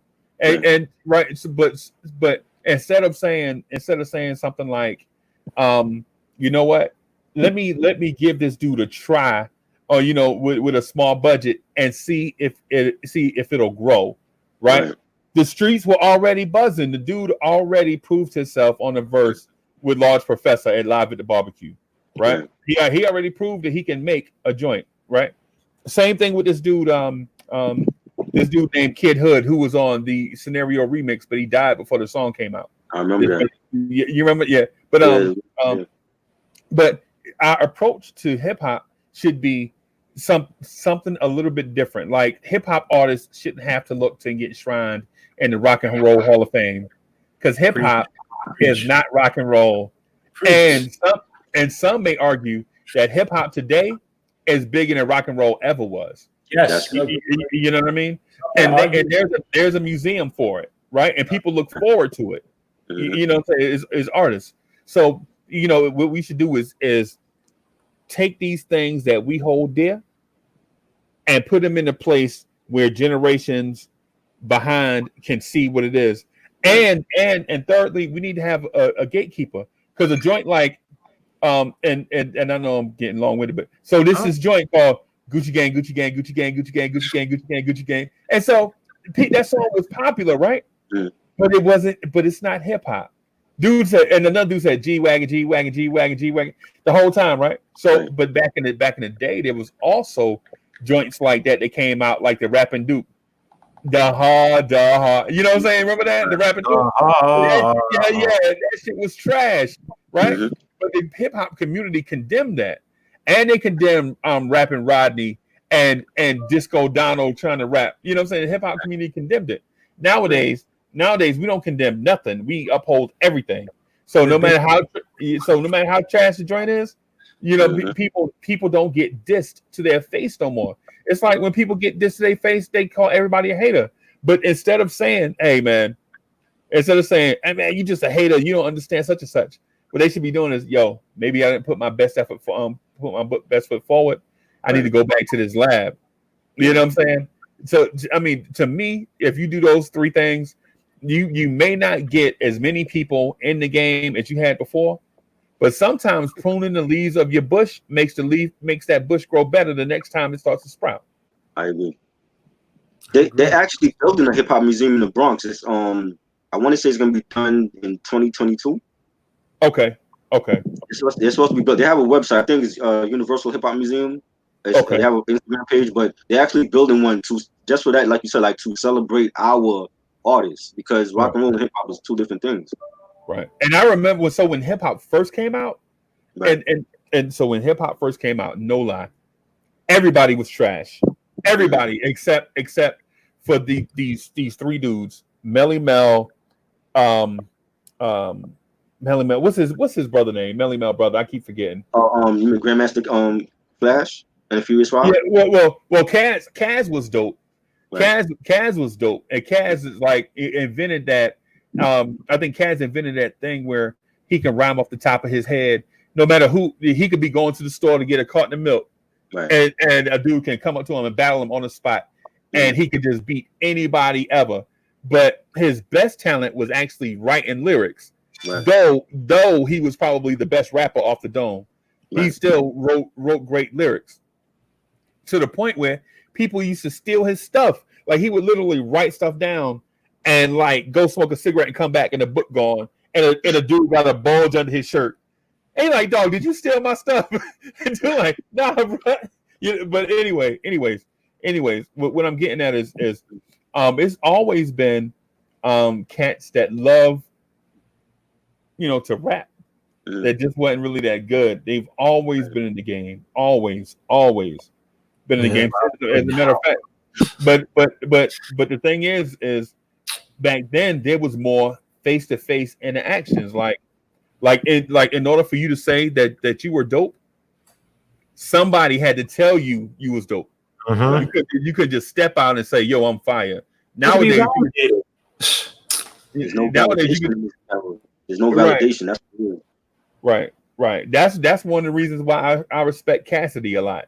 I know Cassidy lose a lot of Cassidy might be washed right now, but at least he was not dodging people. Like he was like, "Yo, I'm the best, and I'll battle you for it. I'm the best. Prove me wrong."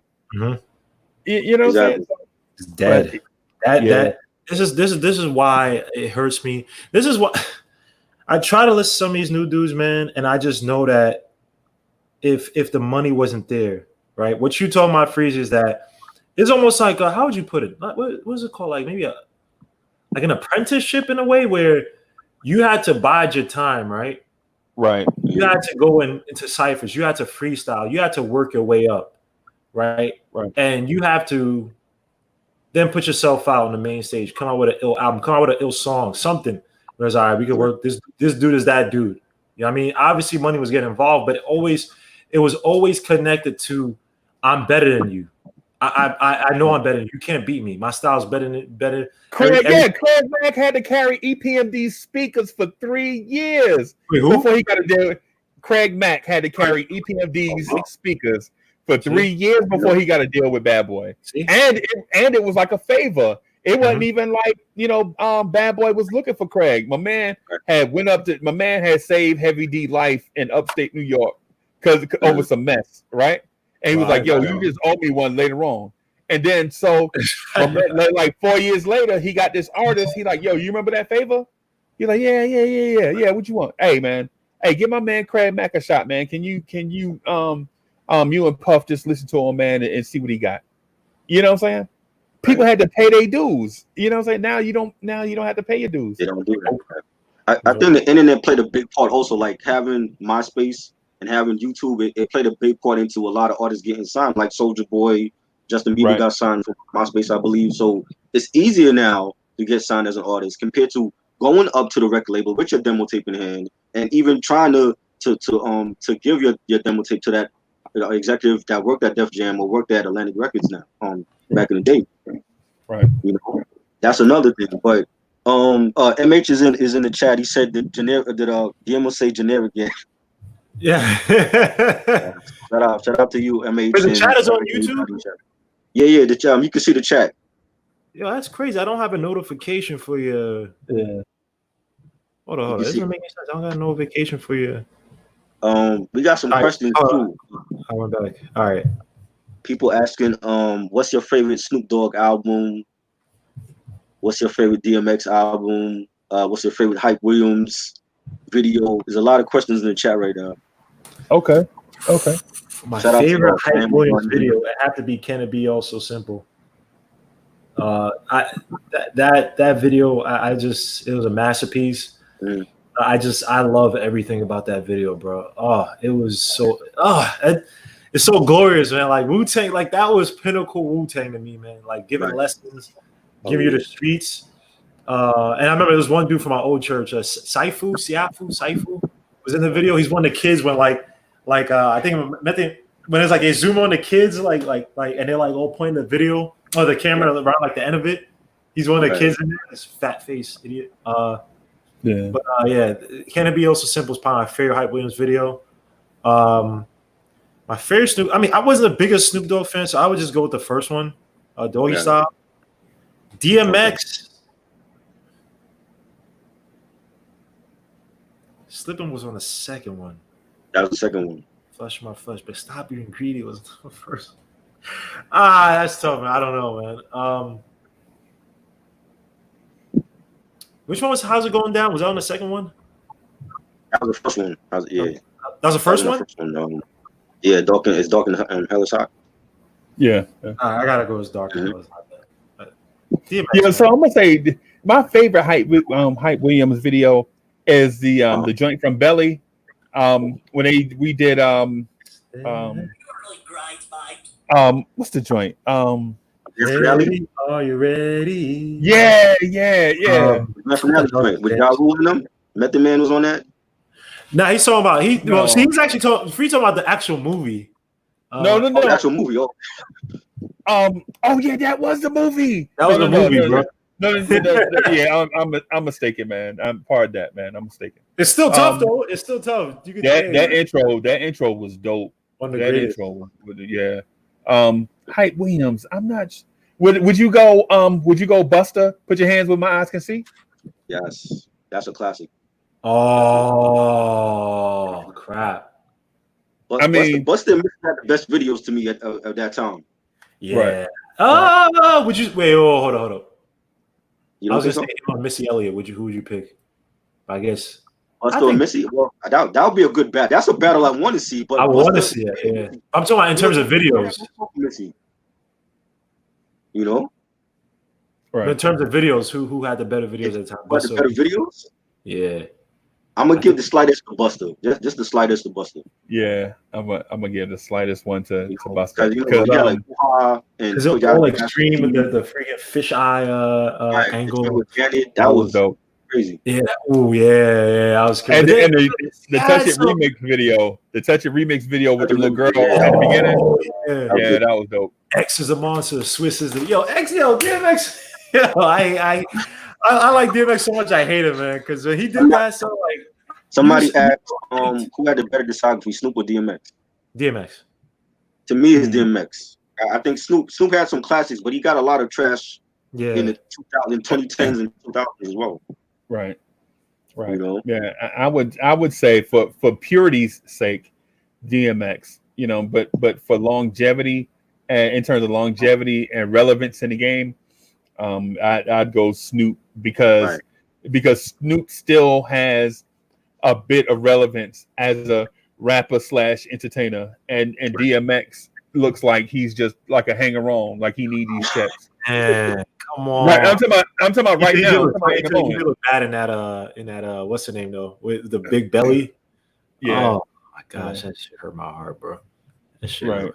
DMX, damn you, man. Well, who you think is winning the battle though? Like if Snoop, I know Snoop is gonna go away from what we think he's gonna play, but if let's say he sticks with the big hits, who you think wins that on Wednesday? DMX.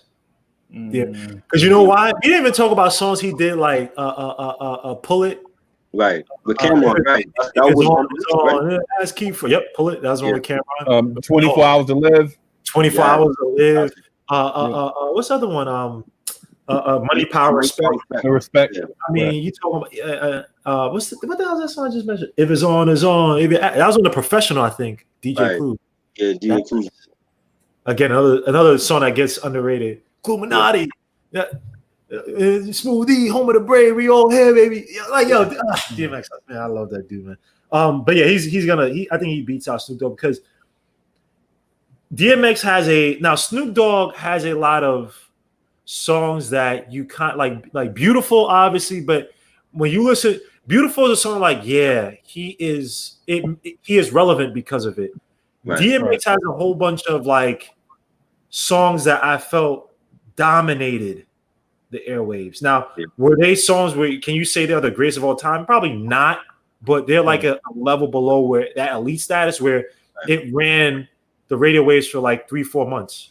You know what I mean? And it's like, you know what I mean? Come on, bro. But also DMX also dominated when there was a gap in talent.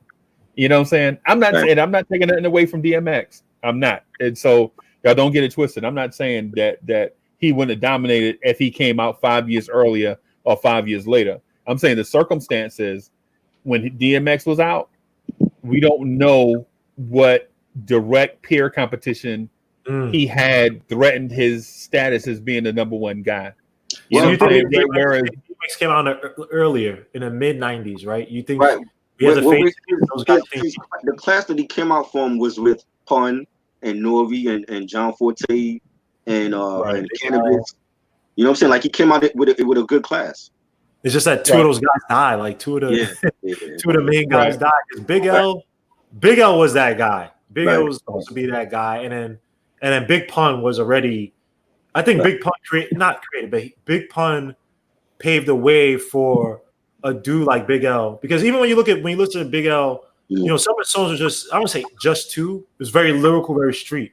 But I think when Big Pun came out with I Don't Want to Be a Player No More, the remix, that showed a way where you could be a commercial hit but still be lyrical. Right. And I felt, damn, if DMX had to compete with those guys, where would it have been? That's a really. I think he still would have murdered them. But I think DMX would have had his lane though, because DMX still came from a different angle from those guys. Because Big Pun and Big L were like pure lyrical spitters, right? Who kind of played the drug, whatever you want to call it, drug mafioso for Big Pun. Big L was on that Harlem, because I think he got killed obviously because the gang type's brother. Had the 140th? What I forgot the NFL. What do they call them? I forgot. I was watching some gang video on them. But yeah, they were tied to that. But DMX was this guy. Again, he was a vulnerable guy. He opened up his wounds so you could see he was deeper than those guys. So I think he would have had a lane. Now, if he came out say during the Wu-Tang era, it would have been interesting to see DMX compete with the Wu-Tang.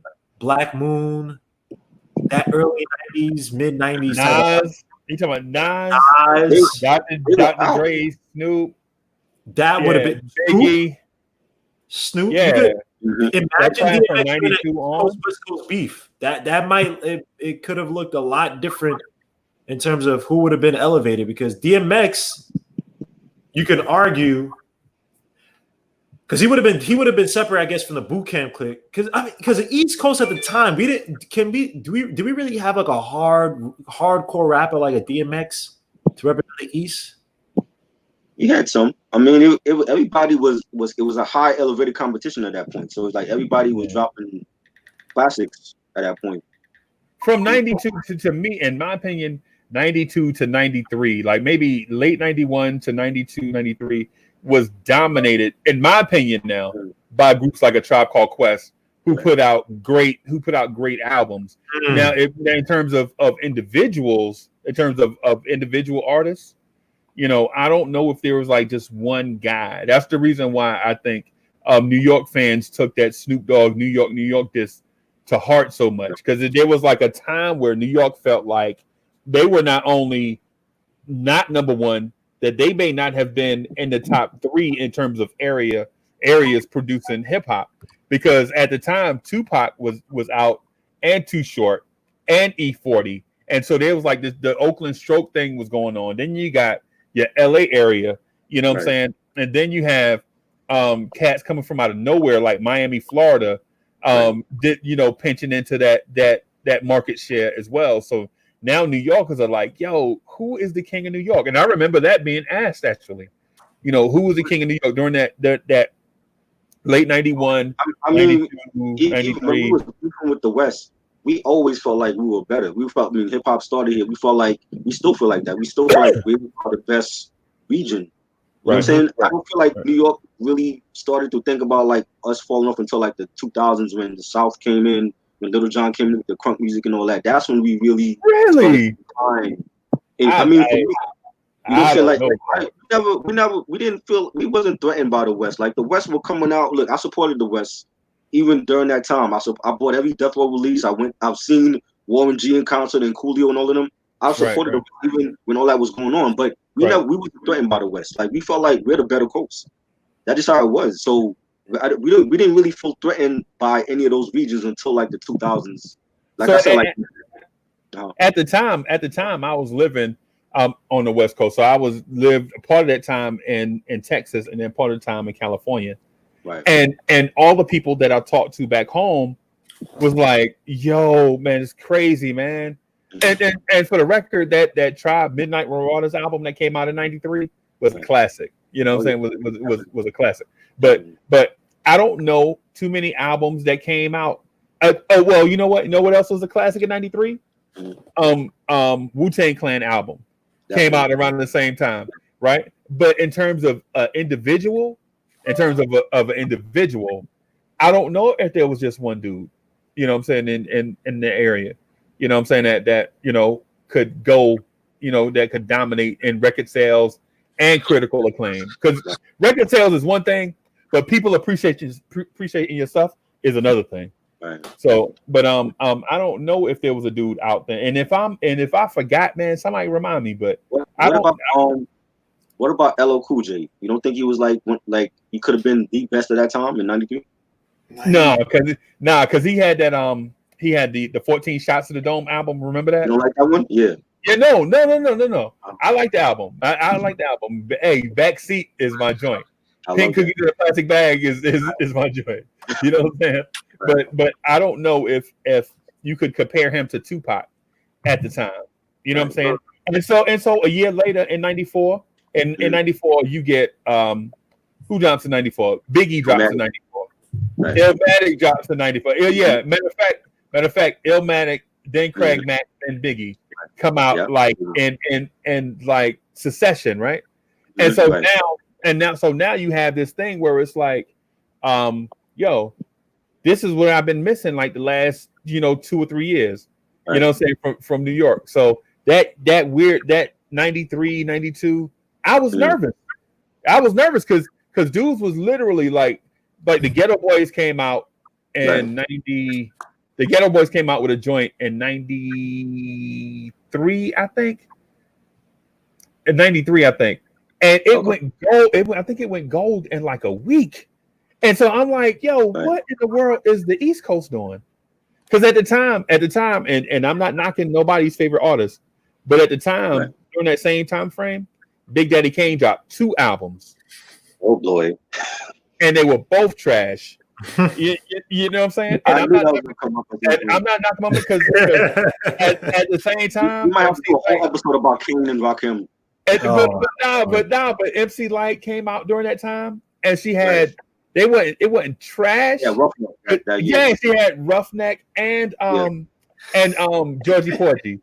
Queen Latifah No, came no, out George Porgy was before. That was I want to say 91. Ain't No Other came out that album. Yeah. You're right. Right. Act Like You Know. My bad. Yeah, Ain't No Other was the album with Roughneck and I Go On. That was like her hardcore album. Yeah. Right. And so to Kane's credit, Kane's credit, so he had some joints during that time, like I think it was like Back to the PJs. But to me the best joint he did was How You Get a Record Deal. Right. Which literally set him up in a place where he could actually rap. Right. Not do no other stuff, not trying to appeal to the ladies or try to grab new on it. He just actually got on there and rap. And everybody appreciated it. You know what I'm saying? It was like, yo, we just want more of this. But when you put the album, it was more of the other stuff. Well, I agree with that, Punk. I feel like that was his demise, like doing the R&B joints with Spinderella and this, doing the Love and all that. That's what was his downfall. But I feel like I want to say after that album, after Looks Like a Job 4, that's when he basically people stopped listening to him. Yeah. Because the last album had a couple good joints on there, like where he actually just got on there and showcased skills. But back then when these joints was $17.99 at the store, you like, yo, I'm not paying $17.99 for 2 songs. You know what I'm saying? I mean, we didn't have the internet back then, so we had to buy it. Right. And so and then at the same time, this parody movie comes out. Right, the parody CB4 comes out. Yeah, it comes out, and it's totally demolishing all these images of all these rappers, like the fake woke rapper and the fake skilled street rapper, and you know what I'm saying, and the fake drug dealer. You know what I'm saying? So at the same time, it's demolishing all these things. Now you look at these rappers differently. Like, is he real? Is he not? You know, and so but at the same time. At the same time, you got dudes on the West Coast that look absolutely real. You know, Tupac looks just like, when you see Tupac do interviews, he looks like the same dude that was actually rapping. You know what I'm saying? When you see Dre and all of them, when you see Snoop, they look just like the dude. And on interviews, they look just like the dudes that was actually rapping. So now you like, is this thing a show or what? You know what I'm saying? I mean, and you got, and other groups came out too that we liked, and they came out with albums that didn't do so good. Like De La Soul had an album that was and Leaders of the New School came out with an album, and we were like, yeah.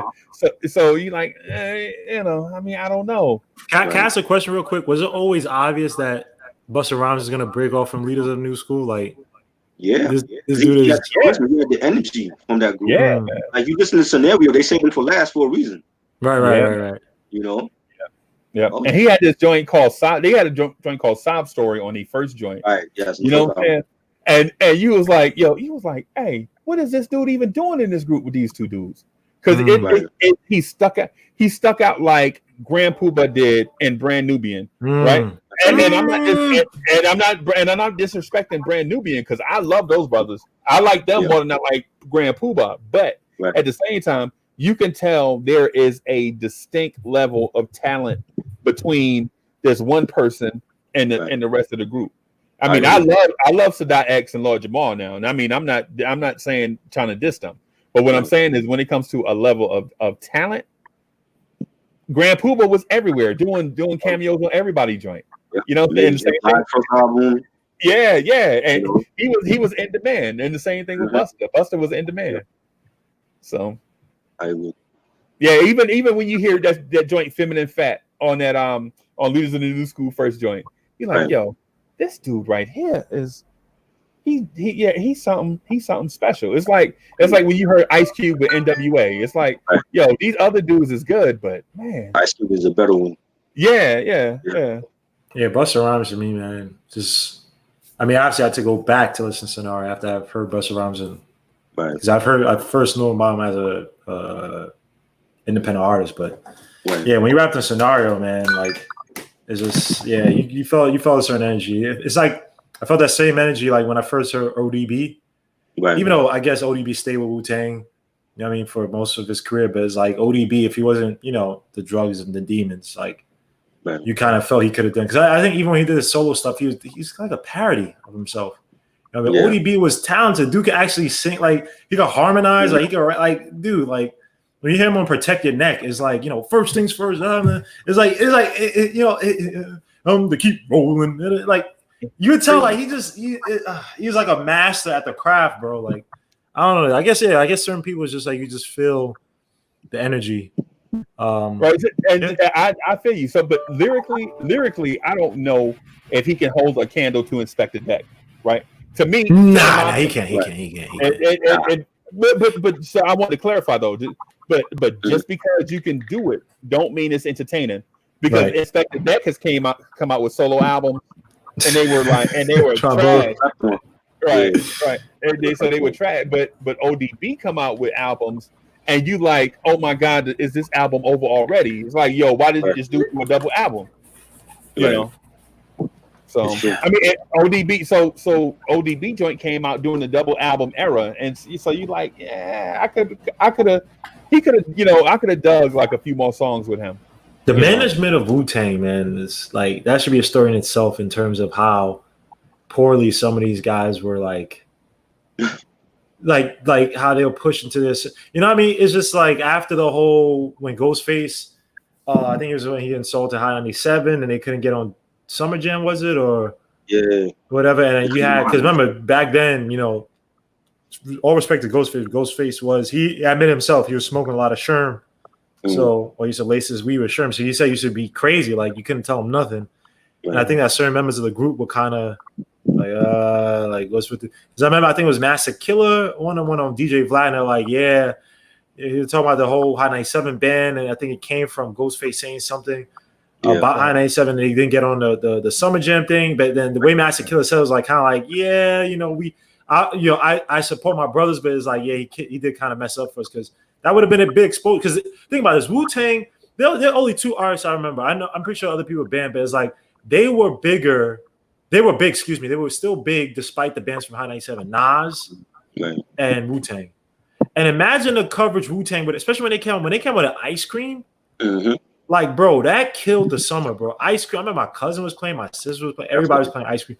And if they had that boost, so to me, it's like, and then Ghostface, you know, like Wu-Tang kind of just like dissipated. It's like they just kind of they try to hold it together. And I felt like, you know, the solo careers of some of the bigger players. Obviously, Method Man, he signed that terrible deal with Def Jam. It was a 20-year stupid ass contract. Really?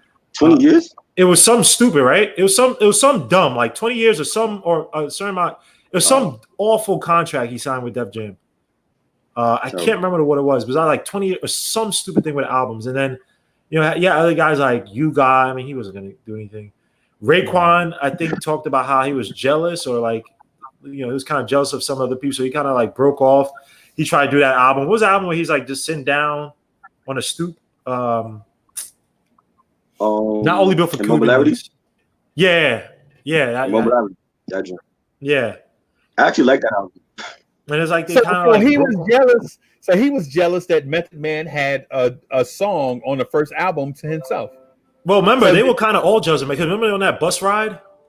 And remember every time like Method Man would kind of talk, and Method Man was kind of these dudes trying to be like, he tried to be like deep with his like, you know, drugged up weed talk, like kind of be like introspective, and they'll just look at him like, dude. Remember they looked at him on the bus? I gotta say it's on YouTube. I gotta say, remember it was like a documentary or something. It was like, it's just, you just felt like the aura. Yeah, the show. The show, yeah. And it's like, you know, Method, Ghostface and Raekwon off this. It's like these weird factions, and that's what you get. You got a bunch of talented spitters, and the main Abbott, RZA. You know what I mean? I don't think really he was kind of holding them together. He kind of like played the role of like, all right, when we're on the videos, everything, I'm the leader. But when it comes to like actually holding this group down together, you guys are grown men. I ain't gonna do that stuff. And then he broke off and he started producing for other people. And remember, I think it was like it was Raekwon or Ghostface a few years ago said when he started giving those beats to Kanye West, he gave away like I think he did Devil in a Dress. He did he did another joint. It wasn't that one. It was another joint on that same album though.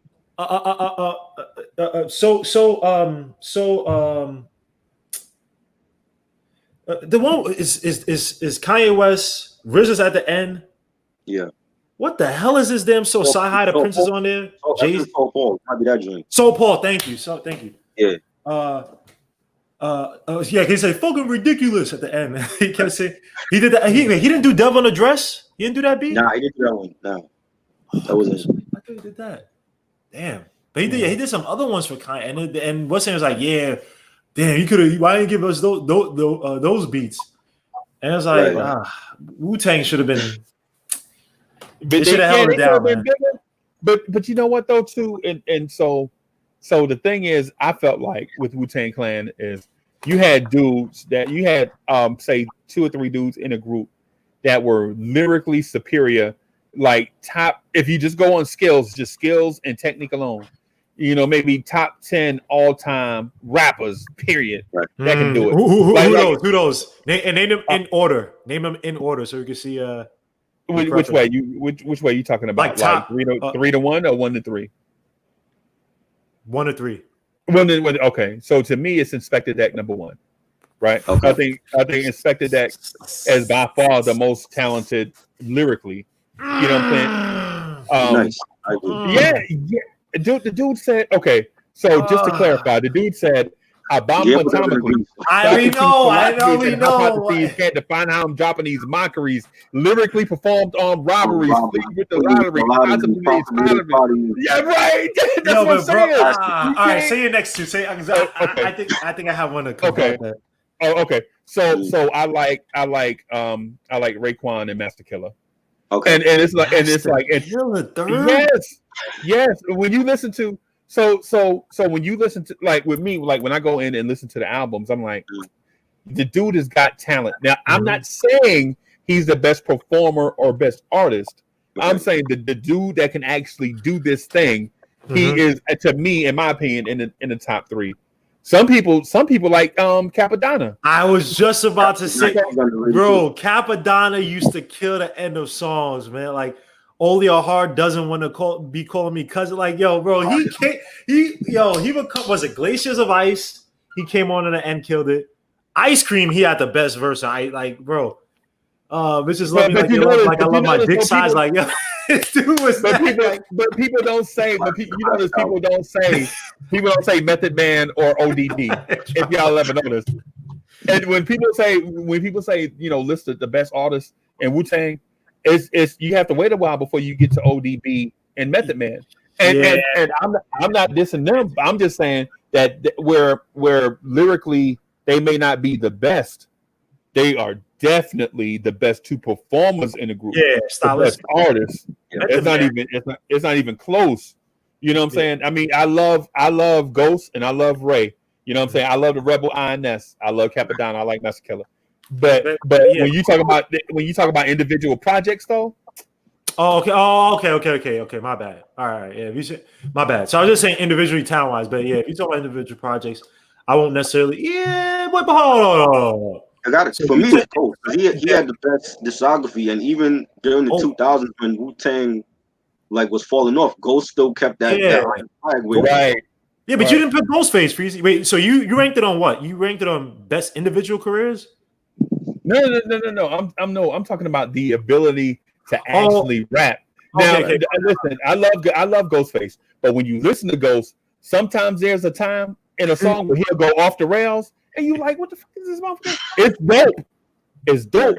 But sometimes you're like, yo, what is this dude doing? Right. It's like either you get like 2 minutes of a certain flow, and then all of a sudden you can feel like he intentionally going to a place. Like Apollo, you know what I'm saying? Yeah. My brother would love Triborough, man, because all he did was acquire mad obscure fucking Wu-Tang albums. And so, so you heard, I would say Killer Priest. But what was it, like Sons of Man and all these other fucking offsets of Wu-Tang? Like, all right, come on. So, like, who the fuck? I know about that album, so. Sons of Man. Yep. Was it Christ Burial and all these weird fucking Wu-Tang? But to me, the best to do it in Wu-Tang, I gotta go first. Ghostface Killer. I know. I agree with you, Freezie, but it's like, to me, there was a method to his madness, right? And I gotta give it to Ghostface because when Ghostface went like you listen to like 260, like you listen to like you know, I mean, it's just Ghostface. I mean, obviously it was Ghostface and Raekwon. Like they that combo is one of the most disgusting combos in all of music history. I don't give a fuck, not just rap. But Ghostface to me is like I could get lost in. So you know how I talk about West Side Gun, like you get lost in his music. I can get lost in Ghostface music, and I would be the one to be like, nah, he meant this, he meant that, because it's like it's somehow you put certain things certain ways, like that perspective is almost like a point of view, like a first person point of view where I'm looking at through his eyes, and he's drugged up on say acid. I'm not saying he does acid, but say he's just and it's like this weird. I'm going on a journey with him, right? That's how. And then my number two, I would have to go with Raekwon, just because the mafioso, the drug rap, he never swayed away from it. And you could say, oh, he was one note with it, but he was true to his ability, right? You know what I mean? Like the street slang, like criminology. It's just that gritty. Like if you took Raekwon and you had to take like something that represented him, you just basically chip off gravel from the ground and be like, yeah, that's Raekwon. Like streets, like whatever you like. He's a grandfather. That's why Griselda always had him on the beginning of albums talking. You know what I mean? Because it's that respect. Like he never swayed off from it. You could say certain albums, certain songs here, but Only Built for Cuban Links, 2. I mean, like, bro, like I still listen to North Star Jewels, and in my head, I have the video of how North Star Jewels should have went. Like it's so dramatic and beautiful. Like obviously North Star Jewels or what the Return to the Jews or the second one, right? It was still good, but North Star Jewels, like, bro, like it that sample the not Isaac Hayes, it was a big dude with a deep voice. You're all my Barry White. He sampled that song from a song from Barry White, and I'm just like, yo, bro, North Star Jewels, man. When he's talking to Papa Wu. It's like, yo, I just get hyped from listening to it. Like, I love that song, man. So he's my number 2. And ability, even though I don't think he's ever truly reached this height, it gotta be. Even though I guess Capadon was like a extra member, he wasn't the original, right? Nah, he was like a 10th member or whatever. Right, yeah. So I would say Capadonna, because when you listen to Glaciers of Ice and stuff, like, bro, when you talk about a dude who could rap, like, you know, I keep dancehall straight, like, bro, like he was a killer. I don't know why he wasn't. Maybe you guys have the story on it. Why he wasn't that guy in Wu-Tang? Because I would trade to be a official member. I would trade him for You God any day of the week. I think really? Dude, I think You God is highly underrated lyrically. Oh my gosh, you got to like he don't have a classic in his discography, but lyrically, I think he can stand with all of them in the class. Freezie. You're the tiebreaker on this. Where do you put You God? Because I think You God is Garbaggio to the fullest. Wow. So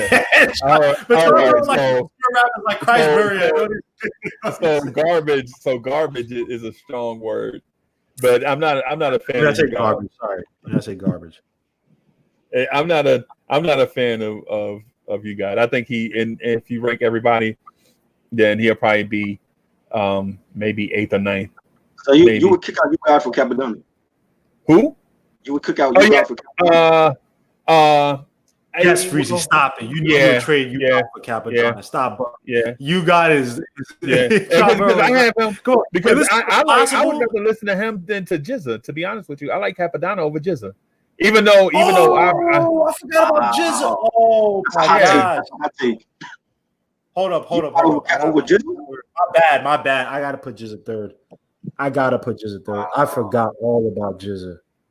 I apologize. No, I like Jizza. I'm not saying, but we're talking about ranking. If you're talking about just ranking the members now, I'm not saying that Jizza don't deserve to be in the group. Right. I'm just saying in the terms of you know how I like, you know, the Wu-Tang Clan. You know, I would have Jizza a little bit further down on the list. If I got to rank, so the Rebel INS is my favorite, just because to me, lyrically he's superior. Now, in terms of storytelling, performance, and all that, he not better than Meth. To me, Meth is better than all them dudes when it comes to, you know, personality, performance. Maybe except ODB. But meth can't. But meth can't. When it comes to turning that microphone on, man. Like for instance, I'll give you an example. I like meth and Red better than I like meth and a lot of the Wu-Tang stuff. I would agree. So this is how I rank Method Man's career.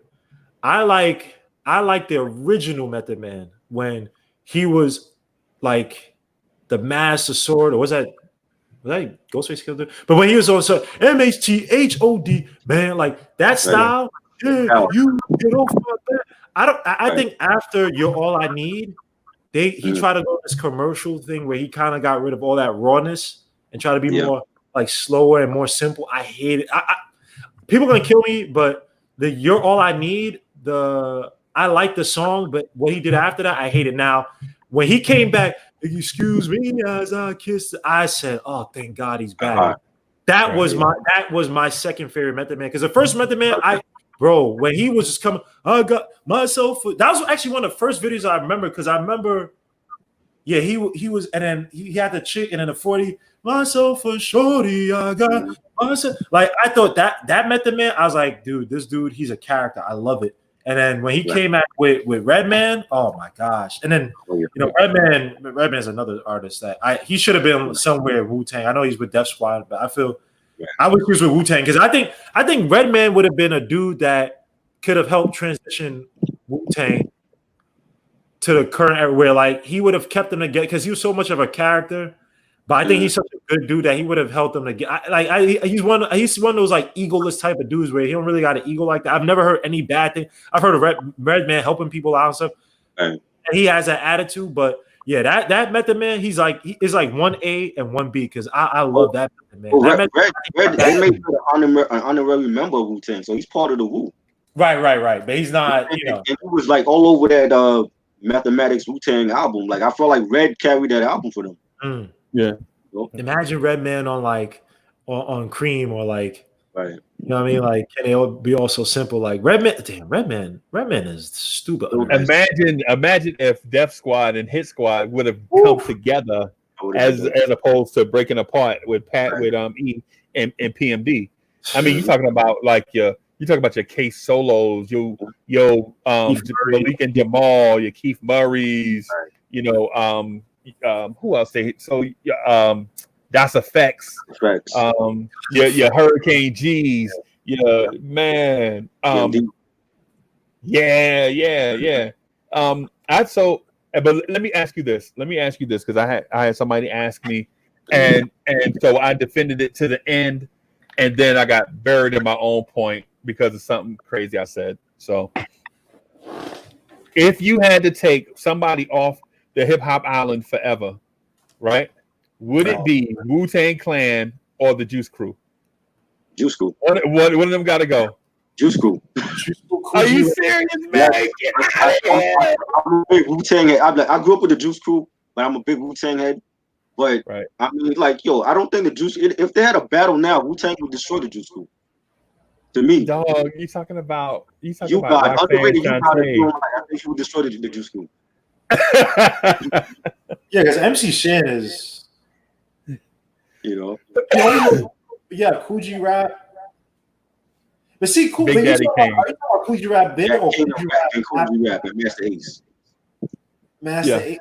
But Coogee Rap was Craig G is underrated. Craig G is very underrated. I gotta pick Wu-Tang, man. Wu-Tang is. What about Tragedy Gaddafi? People sleep on Tragedy. You know what I'm saying? Was he part of the Juice Crew officially though?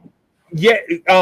Towards the end, he was the dude. He was the last dude to come out with something. I think it was like 90, 91. The last dude. Huh? The Intelligent Hoodlum album. Yeah. Did he get yoked up by somebody? By Mano? He did. I didn't hear about that. Oh, Craig G, one of the two. I think Tragic Gaddafi got yoked up by Mano. For what? I don't know. Something. I think he did him wrong. Like, he's supposed to. Mano? What Mano got to do with Tragic? I never heard that. Tragedy. I don't.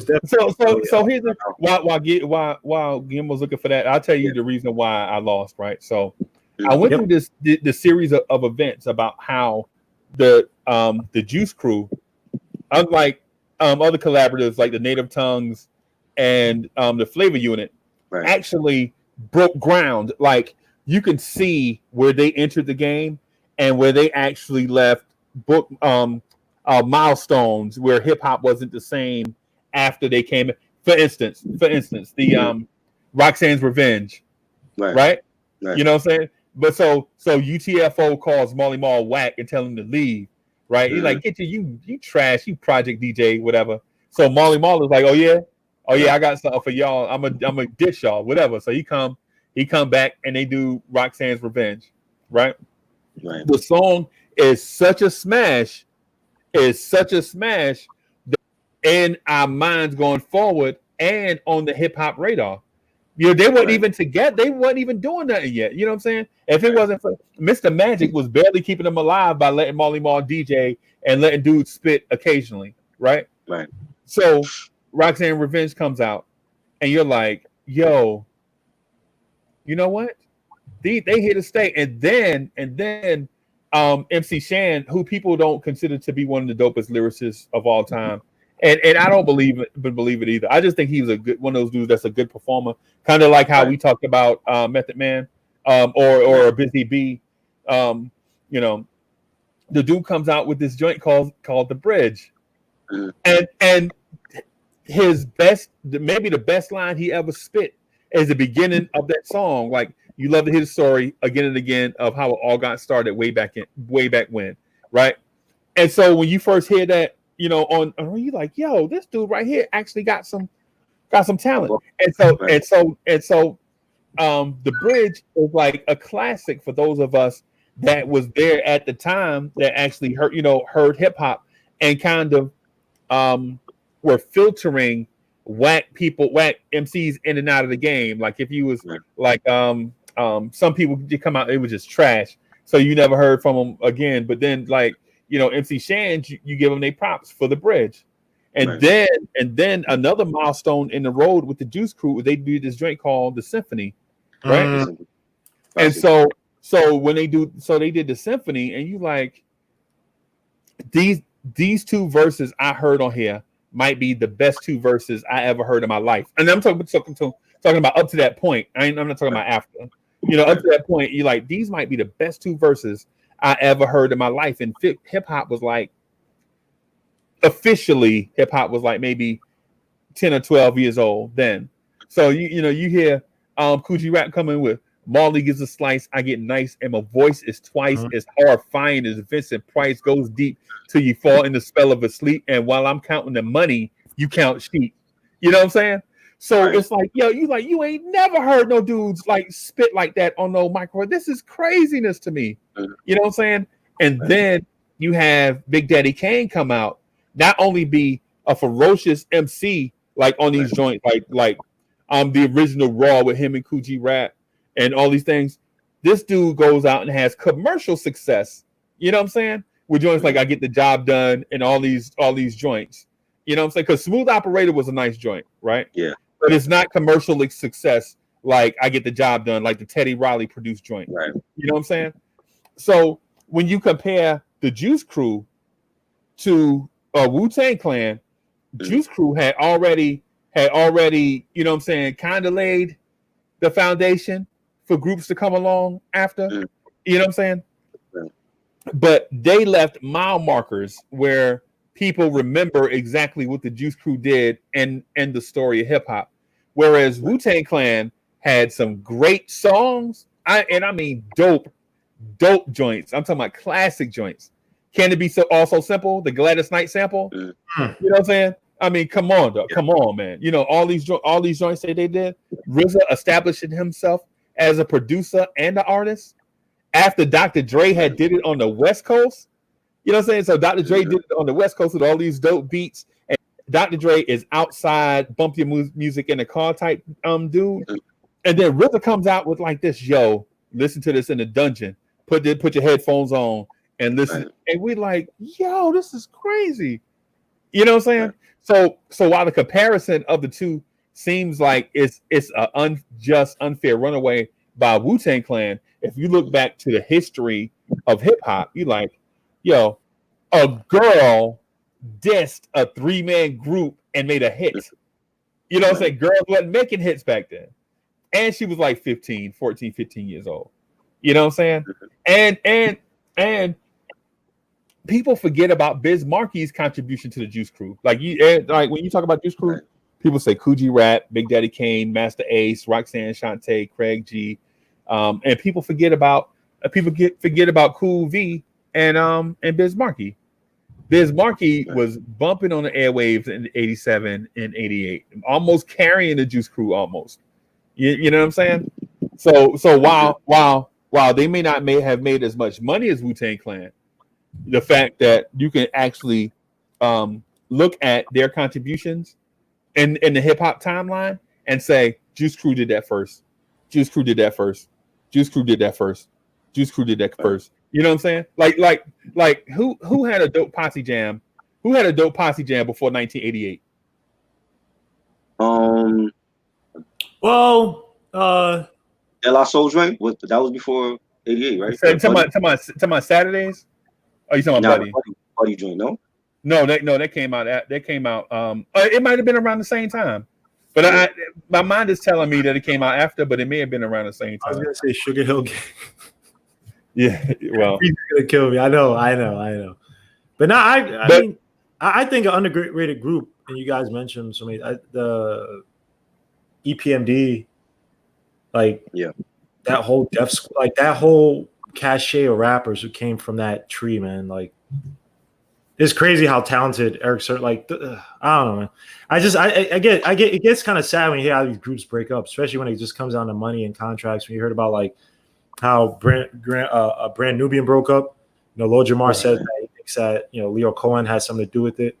He got around Puba and started talking in his ear about going solo. And I felt like a group like Brand Nubian, they had so much. Because think about it, they were talking about knowledge of self, like it was their business. Like it wasn't just some BLM, hey, I'm trying to be woke now. It was like, nah, this is our life. Like we'll talk about some other stuff too, women and all that stuff, but you know what I mean? And it's sad how that group, like again, they did it to break away the culture from people. You know what I mean? And I heard, even though this guy's not, a guy who's going to be rapping about positive stuff or uplifting stuff, but it goes to show you how embedded these platforms are. Right, when Kevin Durant went to Hot 97, they asked him, "What do you listen to?" Right, he said, "Yeah, I was listening to the Freddie Gibbs album. He was listening to not Pinata, Bandana." And he was like, "Yeah." So like, what? He's like, "Y'all don't play that." And basically, the same guy who said Buckshot is minor league, not major league, Ebro, a guy who's from Cali, not from New York, he's not from Brooklyn, Queens. He ain't familiar. He sat here and said, "Oh yeah, but we got to play the stuff that people in their car listen to." I'm like, wait, what? If you play Palm Olive in the '90s, and I'm going to school with the Walkman on, whatever I could get the radio, you sit there and tell me people in their car wouldn't be like, "Yo, Palm Olive on Bandana," which was a tough song with Pusha T, tough beat. You know what I'm saying? Tell me people gonna be listening like, "Yo, what the hell is this?" That's how everybody got into hip hop. It wasn't, "Yo, listen to the poppy stuff. Listen to the stuff that's, hey, listen what's popular." When High 97 got hot, because they used to have people come up and freestyle. They'll have people come up and freestyle, and you hear this in the morning, bro. I mean, I would go to High 97 in the morning, and I'm hearing people freestyling 7:30, 8 a.m. in the morning. I'm going, so like, what the hell is this? Big Pump. What? High 97 they used to, Fabulous. They would play people. 50 Cent, when he used to go up there with G-Unit, and he was a freestyle. 50 Cent, who couldn't freestyle, would just say a few funny things, and he'll let Lloyd Banks kill it for like a good 15 minutes on a mic. But you're gonna sit here and tell me you're not gonna play Freddie Gibbs, an artist that all these people are like, "Yo, who is this dude?" And he could benefit from extra airwaves from all the commercial people, because first of all, the ratings have gone down precipitously for these radio stations. People aren't listening to radio stations anymore because of that. And you're saying tell me because he's not when they have Buckshot, you minor league, you ain't major league. What? Crazy. Yo, I thank God these rappers don't got killers and stuff that around them, because that has to be some most disrespectful shit you can hear. When people want to talk about hip hop and stuff, I don't want to hear Ebro talking about hip hop this and hip hop that. When you literally sitting there and you admitted that you can only play the commercial songs because of the hits.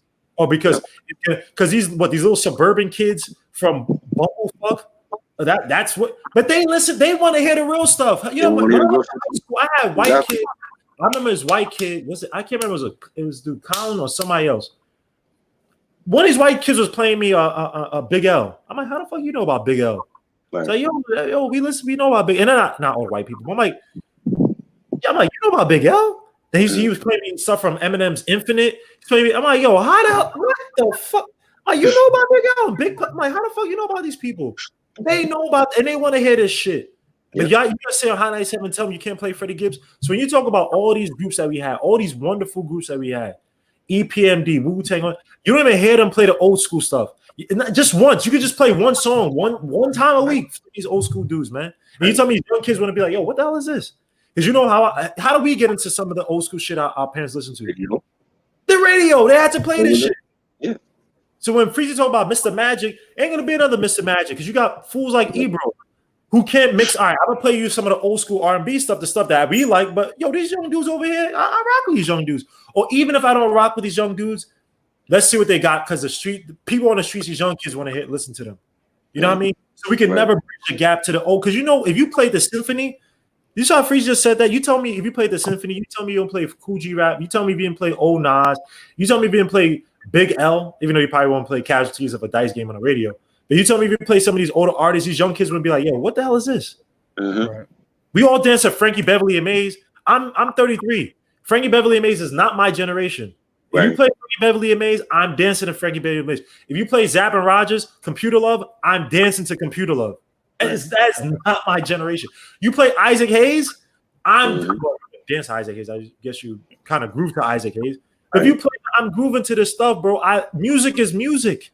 You know, I gotta be out, but if you're on again later, I can definitely come on like an hour or so. But cool. You Big Freezie finally with supporting and respecting Rock Marciano. He's finally been enlightened. He lost his way. Thank you. Yes. Next is West Side Gun. But Rock Marciano. I don't know. You gotta get him on West Side now. Yo, on West Side. Do. Yes. Yo, peace. All right, peace, man. All right. Freezie, you want to stay on for a couple minutes, or you gotta go too? Yeah, man. No, we can hang out. Yes. Somebody in the chat I've been ignoring the chat the whole day. Ronnie asked, what's your favorite Def Squad member? Def Squad. Yeah. Mine is Eric Sermon. I'm gonna say Red. Red. You know what I'm saying? I'm gonna say Red, and I like Eric. My only thing about so I love Keith Murray's swag, right? And so he got one of the dopest lines that I remember any rapper saying. He said, "First but not least, you will respect Keith because I'll lay a nigga down like a do-rag and some grease," right? So I think but what he does is, and I know y'all laugh at me when I say this, I think he is excessive with long words. Like he throw long words in the joints for nothing. He even had a joint where he had a joint called The Most Beautifulest Thing in This World. And so I looked up beautifulest and I'm like, hey, I don't even know if that word exists. You know what I'm saying? Picking up his own vocabulary. Yeah. So I love Red. I like E, you know what I'm saying? And then you got Keith. So, somebody Ronnie asks better discography, Wu-Tang Clan or Run DMC? And I know how you feel about Run DMC, so I already know. This is Wu-Tang Clan and a runaway. This is to me, so because it's not like a runaway in a short stretch. I'm talking about like a runaway over the course of, because Run DMC has some like Sucker MC. When you hear the beat to Sucker MC, you like. But my only thing though is I don't think Run was as talented as a rapper as DMC. And to me, DMC, it was like every song is like Run 2 verses, DMC 1 verse. You know what I'm saying? So, and I don't know if Run was even that talented. But the disrespect you have for Run DMC is crazy. No, man, I'm not calling them. I'm not calling them. I remember you said something like that on the front stoop, like there wasn't all of that, or no, they're not. They are definitely overrated, and so So here's the thing. Let me. Okay, so I had Run DMC on his pedestal. I'm talking about like you better not even say nothing bad about them. Period. You better not say nothing bad around them. Like I almost had them on a pedestal, like Light and Nas, almost right. So one of my homeboys at work, he was like, "You be talking about Run DMC like they something." I'm like, "They were something." And then so he was like, "Yo, I'm gonna play something from Run DMC," and so he played this joint called "It's Tricky," and it was like, rock around to rock. Yeah, and so I was like, I don't know, man. Yeah, maybe the time, maybe in that moment I wasn't feeling the song, so I'm like, And so he was like, "Yo, you remember the album Tougher Than Leather?" And I was like, I got that. Yeah, he was like, "Yo, you remember that?" So name was joint off there. I was like, Run's House, Mary Mary. I think I right. So he was like, "Yo, you want me to play Run's House?" And I was like, I like Run's House, but he played Mary Mary. And so it was like, no, dog. The Monkeys sample was crazy at the time, but like 30 something years later, maybe not so much. So you wouldn't play, huh? You wouldn't play it in this day and age. No, I know. I think I have one. I think I have like one Run DMC song. It's the Pete Rock joint. He put the Pete Rock. Down the King. Yeah. I love that. Yeah. So, but then when you ask me about, two other groups that came out during that time, Houdini and the Disco 3. And for the young heads that don't know who the Disco 3 is, it's the Fat Boys. But they went by the Disco 3 when they was on the streets, and their record company was like, "Yo, disco is dead, and it don't give you street cred, Disco 3. So we're gonna call y'all the Fat Boys to make y'all more commercial." Right. So anyway, the dudes that remember them calling, but anyways, when I listen to some of the Disco 3 stuff, I'm like, yo, they super corny with some of the joints that they put out. Like that song Wipeout that they did. But when you listen to their album, they have joints on there where they just go in lyrically. Yeah. Like you kind of know, like, yo, I'm gonna do these songs right here so I can get played on the radio. But the album is for y'all. Here, take this right here. This is for y'all. And so it's the first time I ever heard of a group to do that. Like this is my commercial part, but this right here is for the hip hop heads. You're welcome. And then Houdini to me was more mature than Run DMC. They lyrically, at times they may not. Well, at times they could kind of get dicey too, but the subject matter with Houdini was so dope. And the dudes from Jive at the time, Jive was a techno label, right? So the dudes on Jive use all the best equipment available in the world to make Houdini joints. Right. And so you get Larry Smith, he do one thing with Run DMC, but when he do Run DMC is straight raw beats and whatever. You know what I'm saying? It's to Run DMC was like with the show with Joe off and never came back. He's talking about him and Larry Smith was in the show, the limousine.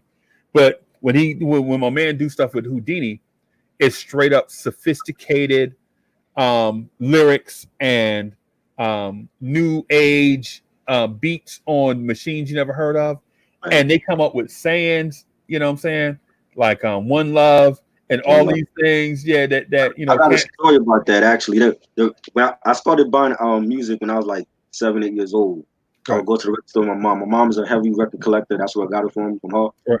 And the very first piece of music I ever bought was the One Love cassette magazine. It was in a red case. Right. And it had like the different the radio version, the remix and all that, and it had like the snippets of like the other songs from that 5 Minutes of Funk album. Right. With it had Friends and Big Mouth and all that. So that was my first piece of record I ever bought. Was the actually cassette was the One Love single, and I'll never forget it. Then I just started buying vinyl and cassettes and CDs and all that. But I've always felt like Houdini was underrated, and they didn't get a lot of love like Run DMC. Right. So they get street love like Nas. You know what I'm saying? Run DMC gets commercial love like Jay-Z. You know what I'm saying? So you like because when you listen to the Houdini album, like so my homeboy, I got to tell this story, man.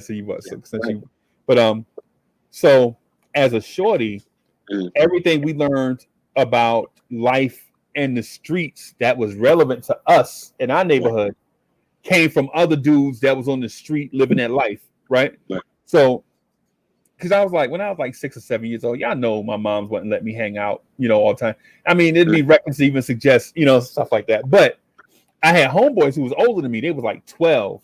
So their parents, they come from a different situation where whether their parents did it or not, they was just out there. So my homeboy, I don't know if I should say his name or not. I ain't gonna say his name, but anyway, he was like 16. So he went to this club in New York called the Silver Shadow, right? So he was like, "Yo, Uncle Freezie, I'm telling you, I went in this joint, man.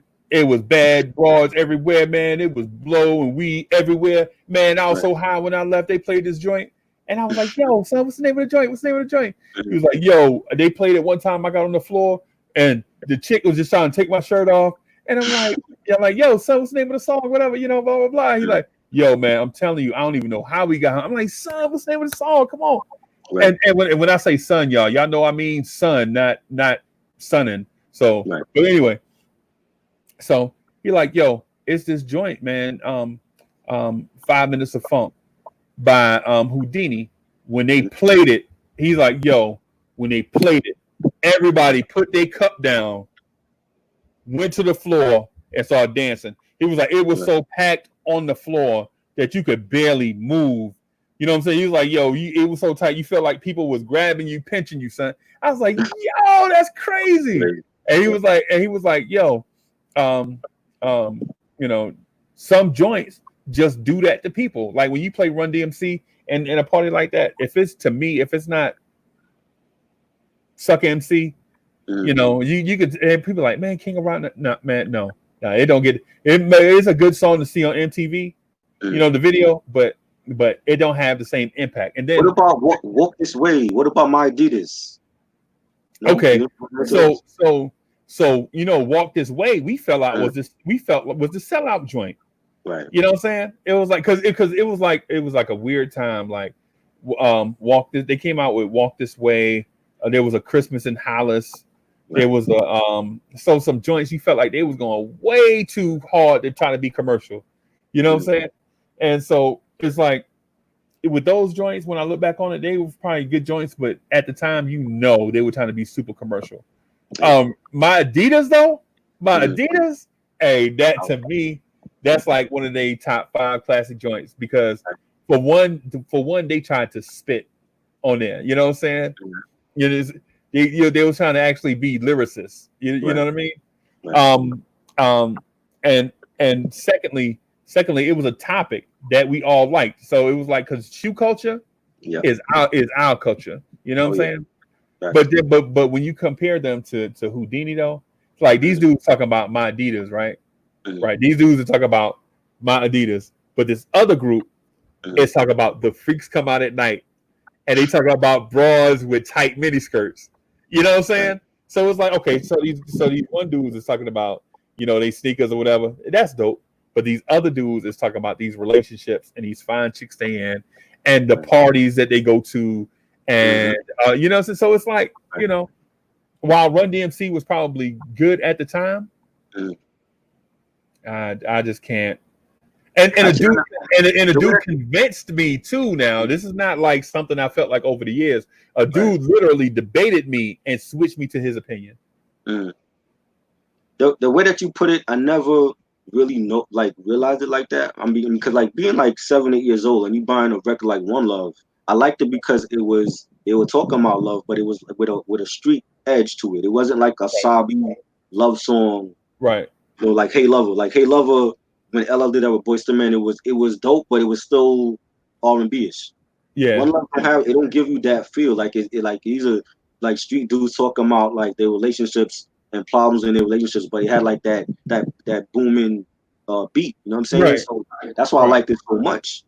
Right. You know what I'm saying? But like so the way that you just described it, I'm like, yeah, that is true. I never like thought about it like that. Yeah, they were even though they were street, they were still sophisticated now. Right. These is like these dudes are, like as a for instance, like Houdini's prime, I may have been like 10, 11, 12, maybe 13 years old. Probably all of that. Probably that whole stretch, right? Right. But these dudes to me came across like my uncles and them was rapping on beats or whatever. And so when these songs came on, everybody appreciated it because it was really smooth rap. Like you never seen them outside of themselves. You know what I'm saying? Like they wasn't trying to trigger no rage emotion or nothing like that. They was just like really smooth dudes. So so when you listen to the whole album, even if the beat picked up like 5 minutes of funk, even if they had a banging beat, they was still like those same dudes, you know. So I mean, when you look back on it, I know a lot of people will probably disagree. They feel like Run DMC should be above reproach, and maybe they should be. But a dude spoke to me in a way that I kind of put things in perspective. Right. And so I was like, you know what? Maybe You Be Illin' wasn't that dope. You know what I'm saying? So Ronnie asks, what's your favorite song from EPMD? Knick Knack Paddywhack. Okay. My favorite song, probably, I would say, not to sound cliche, but it'd be the Crossover, because that was like the first time I actually bought an EPMD album was Business No Personal. And then they put it in a heavy rotation with the videos, and that was being played on the radio. First, like, the radio was really playing Crossover like it was a big hit for them. So. And you know, the funny thing is, so at the time that Crossover hits the chart, there is this joint that is the #1 song in the universe called OPP by Naughty by Nature. Right. And so no matter you got people of all different ages, races, cultures. You down with OPP? Yeah, you know me. You know what I'm saying? Yeah. But Crossover is a song about not crossing over. That crossed over and made these dudes rich. The irony. And it bumped OPP from #1. Like, how do you make a song about not crossing over? and it crosses over anyway, and it makes y'all rich. Yeah. It was just that dope, like that the sample and everything and the beat and even the video with them like in the, I don't know where they filmed it at, but like that deserted area and everything with the buildings. Right. It was just a dope song. So yeah, even so there was it. So when I look back on that, like that time, so there were 2 songs, right, that played all spring and all summer. So there was OPP and this joint called Summertime by Jazzy Jeff and the Fresh Prince. Like mega smashes, right? Yeah. Crossover comes out about not being like them, right. And knocks them out the #1 spot. Right. Yep. Crazy. Man. Somebody said today apparently is Cool G Rap's birthday, so happy birthday to him. Yeah, man. Happy birthday to the cool genius of rap. We gotta celebrate our legends now before they're not here. So right. Ronnie said they need to make a biopic about Jam Master Jay. Yeah, I'm with it. Yeah, I'm with it. Definitely. I seen they had a Netflix special about like the night that he got shot, and they like trying to piece together that whole event. Right. That's right. It's called Who Killed Jam Master Jay. It's a good little like I guess documentary. If you haven't watched this on Netflix. Right, I'm gonna check for it. I saw the preview for it. I just never had the opportunity. Yeah, it's good. I mean, but they don't have no answer to who killed them, but you can like piece together the events that happened at the studio that night. Right. That was definitely a crime because Jam Master Jay was trying to move Run and DMC into a new era, and they refused to go because of their allegiance and alliances to hip hop when it first got started. Right. You know what I'm saying? If it wasn't for Jam Master Jay, they wouldn't have did that song Pause. But see, I heard. Oh, you mean like the Down with the King album you talking about? No. I'm talking about as far back as '87. He was trying to move them into like this, y'all cadences may be outdated, man. Right. Stop holding on to every word. Like my Adidas, you know what I'm saying? And so instead of like saying in that, kind of basically he was like, yo, ain't nobody yelling no more, man. Right. You know what I'm saying? But So Ronnie asks, what's your favorite Method Man song?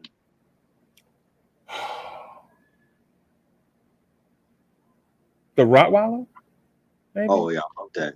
That was classic. Yeah. Classic. Damn, I missed a lot of questions. Favorite song Eric Sherman produced? He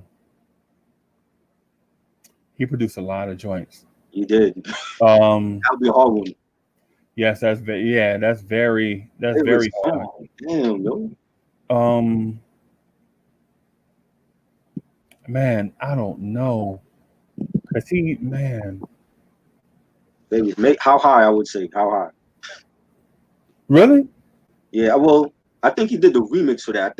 I want to say he might have did both versions, but I mean, there's so many, man. Like How High, Blow Your Mind on the first Redman album, Right. The Most Beautifulest Things with Keith Murray. What about So What You Saying? That's great. So What You Saying? Take Your Time off of Nothing But Love. He did that for Every D. That was a great one. Yeah. He used that Patrice Russian sample. Forgot the name of that song, but it's a what's the name of that song? I forgot the name of that Patrice Russian song, but it's so many that he's done for people, man. Right. What about Rampage for APMD? The joint with LL. LL. That's one of my favorite EPMD songs ever. Yeah. Love that song. Yeah. So and when it first came out, I was like, when it first came out, I was like, yo, why is E and Parrish trying to get on the joint with LL? And LL is in his prime, right? I was like, I don't know if this is gonna go well for y'all. And so I listened to it, and at the time I listened to it, I thought LL murdered him. But then, as time goes on, I go back and listen. I think everybody, each person was kind of like in their own space. Yeah. But LL said, "Here's your chance to advance, get your stance. I shoot the host off your cowboy pants." Yeah. And what's your favorite song from It Was Written? My favorite song, one of my favorites is Street Dreams. I think that's a great storytelling track from Nas. All right. So I'm gonna go with Street Dreams also. Right. Okay. My only thing though is so you know how I feel. So you probably been a part of the conversations when I mentioned like I don't like when MCs bite. You know what I'm saying? I just don't respect that. You know what I'm saying? Like if it's homage, I say if you like for instance, if I take something of yours and I be like, yo, this is my homage to Try, that's my man, he inspired me. That's one thing. Right. But taking your stuff and not giving you zero credit for it, even I'm talking about in public now. He may have did it behind the scenes, but You're talking about the thing with him and Tupac? No, no, I'm talking about because you're talking about All Eyes on Me, right? Right. The beat. Right. I mean that's where I first heard about the beef with Pac and Nas, because Pac felt like Nas is living a life that he's not really about that life, and he took the All Eyes on Me track. Yeah. Well, I mean, so it's a lot. I don't like speaking negatively about Nas because I think he's yes. Yeah. Yes. And not because of or not because of say tons of commercial success. Right. But when you listen to him do his thing, you know he's super talented.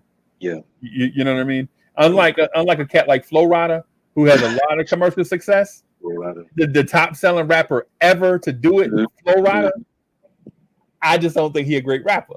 There was an interview I heard. This is way back in like 07, 08 when Flo Rida was like at the height of his career. Right. And it was on Sirius Radio. And I heard Flo Rida in an interview. They asked him about Biggie Smalls, and he said he didn't know who the hell Biggie Smalls was. Oh my God. He said he never heard Ready to Die. He never heard of Biggie Smalls. Now I don't know if he was just joking or if he was for real about that. But once you said that, it's like I wasn't listening to you anyway. But once you said that, it's like I'm definitely not checking for your shit. That's it. That's it.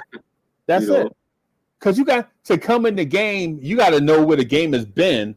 You know what I'm saying? You can't just jump in the game on some I have high tech equipment. You know what I'm saying? I mean, you can't be like this dude Jacquees, where he says, "Oh, I'm the king of R&B." How you the king of R&B and you think you're better than Keith Sweat and Johnny Gill and Luther Vandross and but he got a lot of technology behind him though. Right. That's the and so when hip hop first started, man, there was a line drawn in the sand. Like just real quick. So when I was like a sixth grader, all of us used to rap. You know what I'm saying? We used to like spit our little verses, whatever, whenever we got time. But my homeboy, right, with his pops got him a DJ set from Radio Shack, right? And we 11 and 12 years old, and we had seen DJ equipment and stuff. Right. The dope boys had bought that stuff, and the dope boys was doing the joints in the park. Like the dudes that was out there that could afford to buy stuff, they was buying that stuff. So the dudes that actually had the love for it and didn't have no bread, you know what I'm saying? We had to. I see what MH is saying. I agree, MH.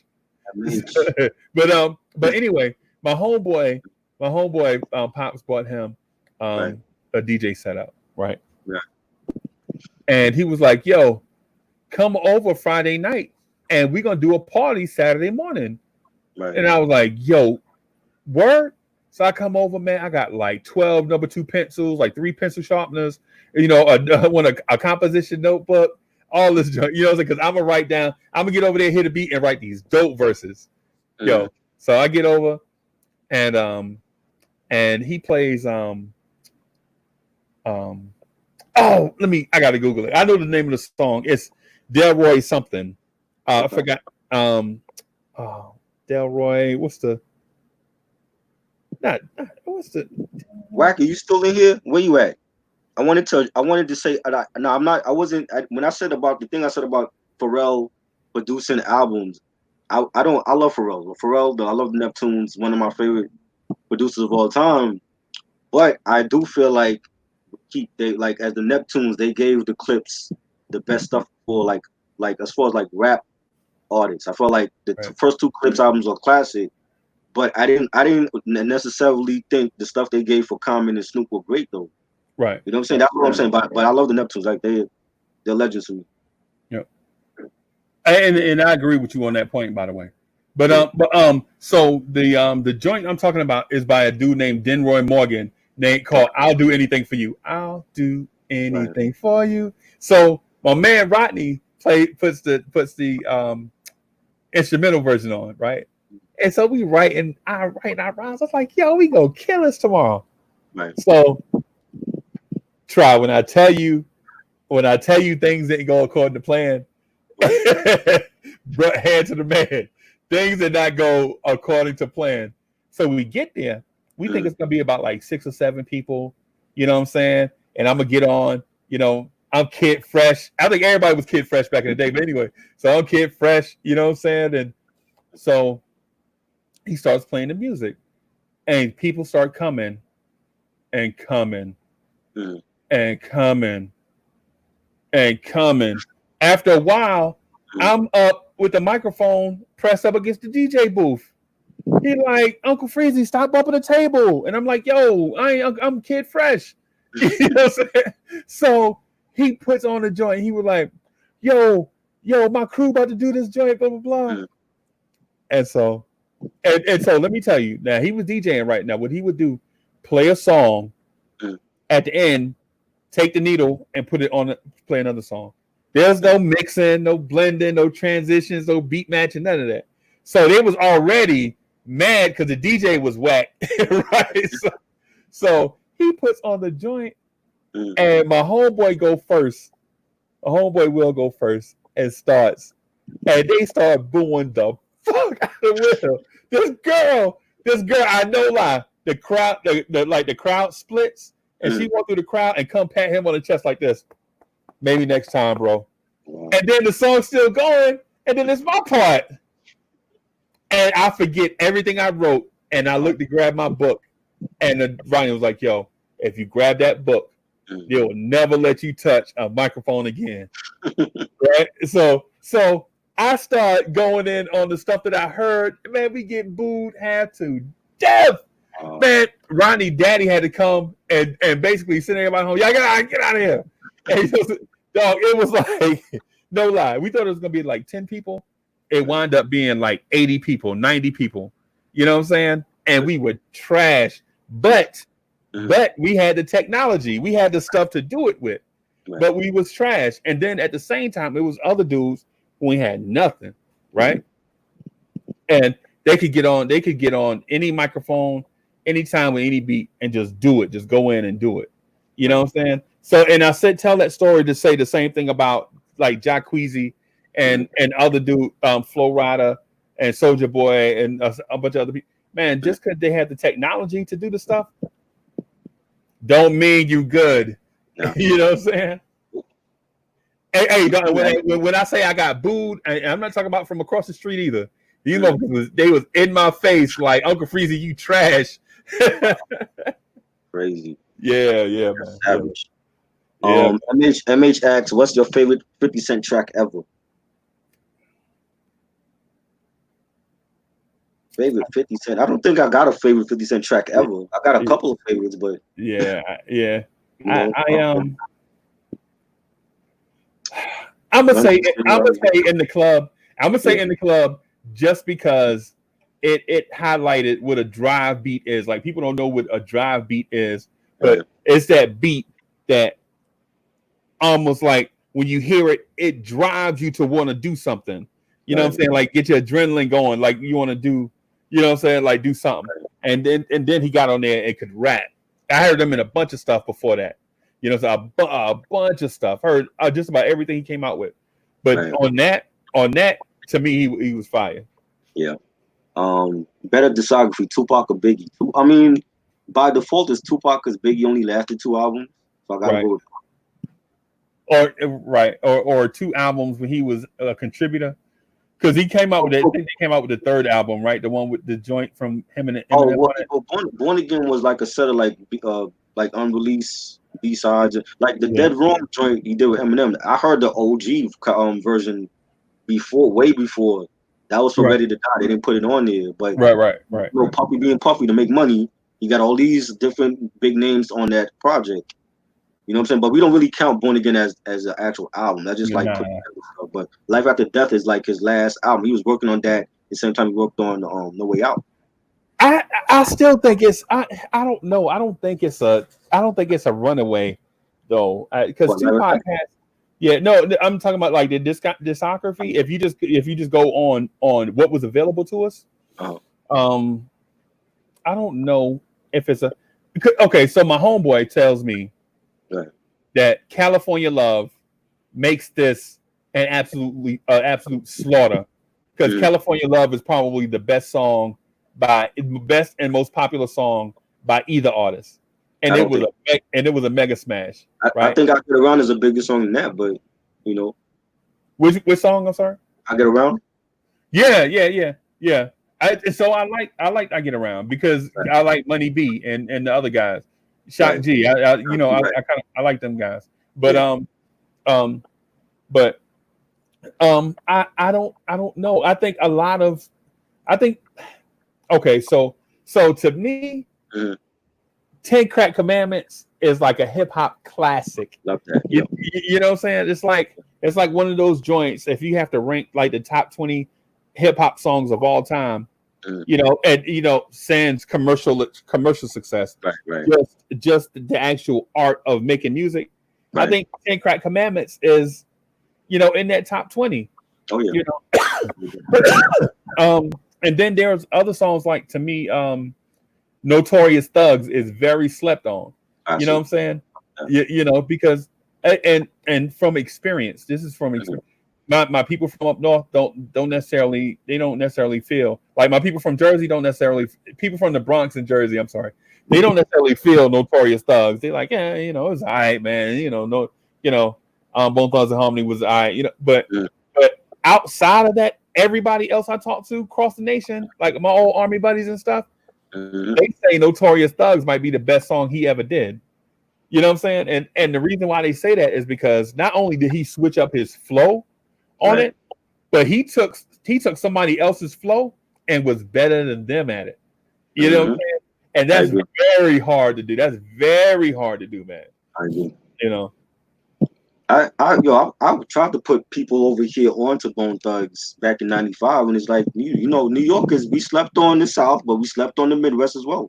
Right. You know, but I've always been a Bone Thug. I want to say I've been a Bone fan since like E99, because I did sleep on Creeping on the Come Up, but E99 I actually bought. I actually got that. I got that on cassette back in the day, and I've been a fan of theirs since then. So we did sleep on Bone Thug.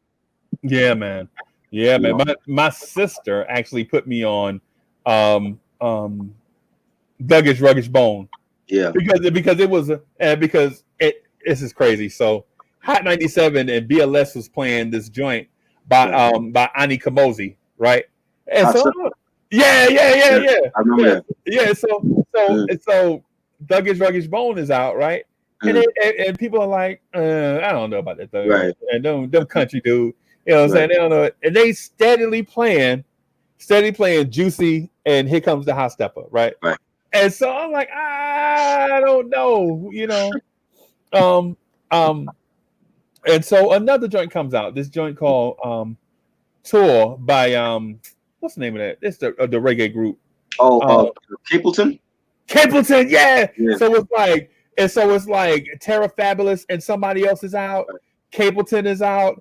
Ani Kamosi is out. And so all these, you know, all this joint, you know, and so it's like we didn't want to pay attention to Bone Thugs and Harmony, and it's unfair because now that you look back on it, now that you look back on it, yeah. You know, Samuel asks favorite album by J. Rule. I love his first two. I think the first two that Premier produced are classics. After that, I didn't listen to nothing else from him. So right. And I'll tell you what, the first time I heard him was on this song called "Who's the Man." That was on the Gangstar joint, right. So when I heard him say, "I'll tap your jaw," I know you heard it before. Step two. So I'm like, yo, this dude is crazy. And no lie, so I'm standing on the corner of Carteret and Garfield. Right. Leaning on the mailbox, ain't nothing to do. You know what I'm saying? Just home from the military visiting, just, you know, chilling. Yeah. And so this dude stops on the corner, and I hear the beat to Come Clean banging, right? And this is before I heard the song now. Yeah. So I'm like, yo, that sound like, is that water? Yep. So I'm like, what? I'm like looking at the dude, like, what's wrong with your speakers? You know what I'm saying? So I go back to the stoop. Me and my homeboy Keith from next door. He the dude that, shout out to Keith, by the way. He the one put me on Leaders in the New School back in the day. So, but he was like, yo, you heard that new J. Rule? I was like, who? J. Rule's Damages? He was like, yeah. So he playing it in his whack low radio, right? And so I can't really feel how the song could, like, this joint is whack. So the next day we go over to see like my cousins and them in the Bronx. It's just like a little park party. Ain't nobody trying to get killed. We just out there trying to listen to some music or whatever. So this dude is playing Mad Lion, this Mad Lion joint, right? Yeah. But the DJ is at the end is trying to beat match Come Clean.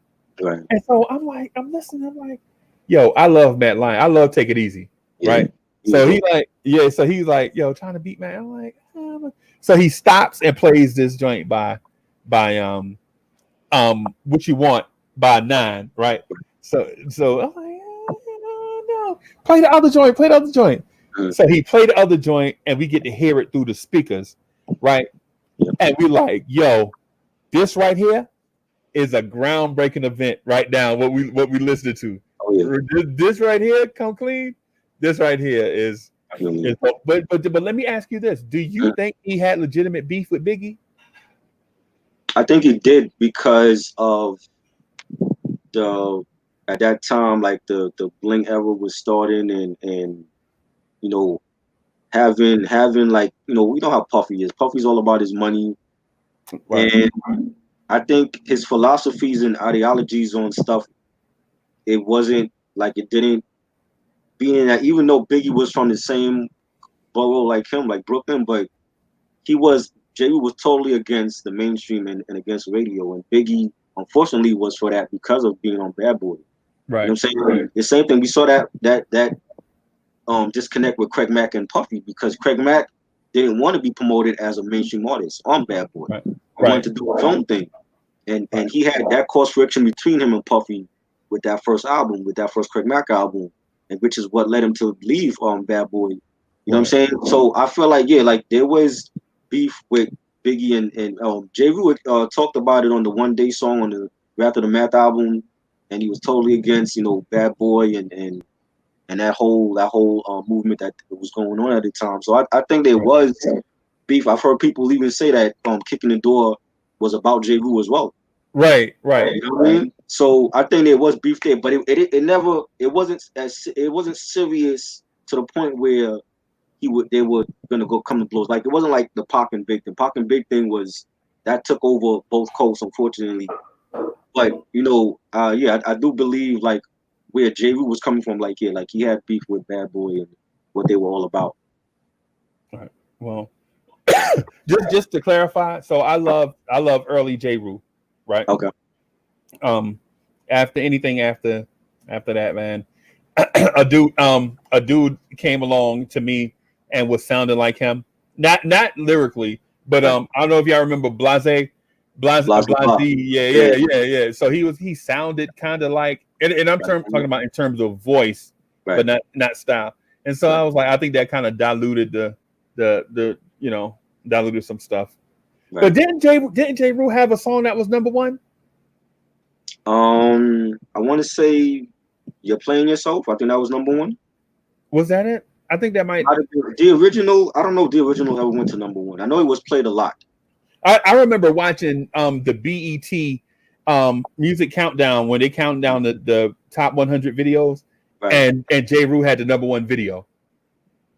That had to have been either for You're Playing Yourself or I don't know if it was Me or the Papes. Me or the Papes was like, I don't know. I want to say it was because You're Playing Yourself, because that went against the whole industry. So he basically flipped the Players Anthem beat for that joint. So I want to say it was that, but I mean I don't know. It could have been the original. It could have been Can't Stop the Prophet. No, I think it might have been You're Playing Yourself. Yeah, playing yourself. I think it might. Yeah. So that was a big hit. You know what I'm saying? Unexpected too, by the way, because when I first heard it, I didn't think that was gonna be like a radio darling, and it turned out to be. And because like at that time, a lot of the radio DJs like Flex and Red Alert played it on their radio show, and they got a lot of requests. Right. And ended up becoming a big hit. You know what I'm saying? Somebody asked something. MH asked worst album, Kingdom Come or Nostradamus? Man, come on, man. Nostradamus. Listen, I like some songs off of Nostradamus. It's not a classic. Kingdom Come was decent. It wasn't the great comeback album from Jay that we were expecting though. Right. I gotta go with Kingdom Come, the Edge, because like he had joints on there like Lost One and Beach Chair, like the joint he did with Coldplay, that was dope. And Show Me What You Got. He had some joints on it. The Prelude joint to open the album, that was dope. Right. Right. It wasn't. That's not a great Jay-Z album either. So I think Jay-Z overall had maybe 3 great albums, maybe 3 classics. 3. No. I mean, great classic albums. Okay. So I'll give you an example of what I think is a classic album. Classic album, Death Certificate by Ice Cube is a classic album. So some people might not consider it to be great, but I feel like it's great and classic, but that's my opinion. Right. But even if you don't consider it to be great, you still have to consider it a classic. You know what I'm saying? 100 Miles and Running by NWA. I may be different from other people. Like I don't consider that as a classic. I mean, as great. Others consider it groundbreaking. You know what I'm saying? But either way, whatever your opinion on it, it's still a great album. So with Jay-Z, I think Jay-Z probably had three. What's your favorite Jay-Z album? Like, what do you consider the 3 classics from Jay?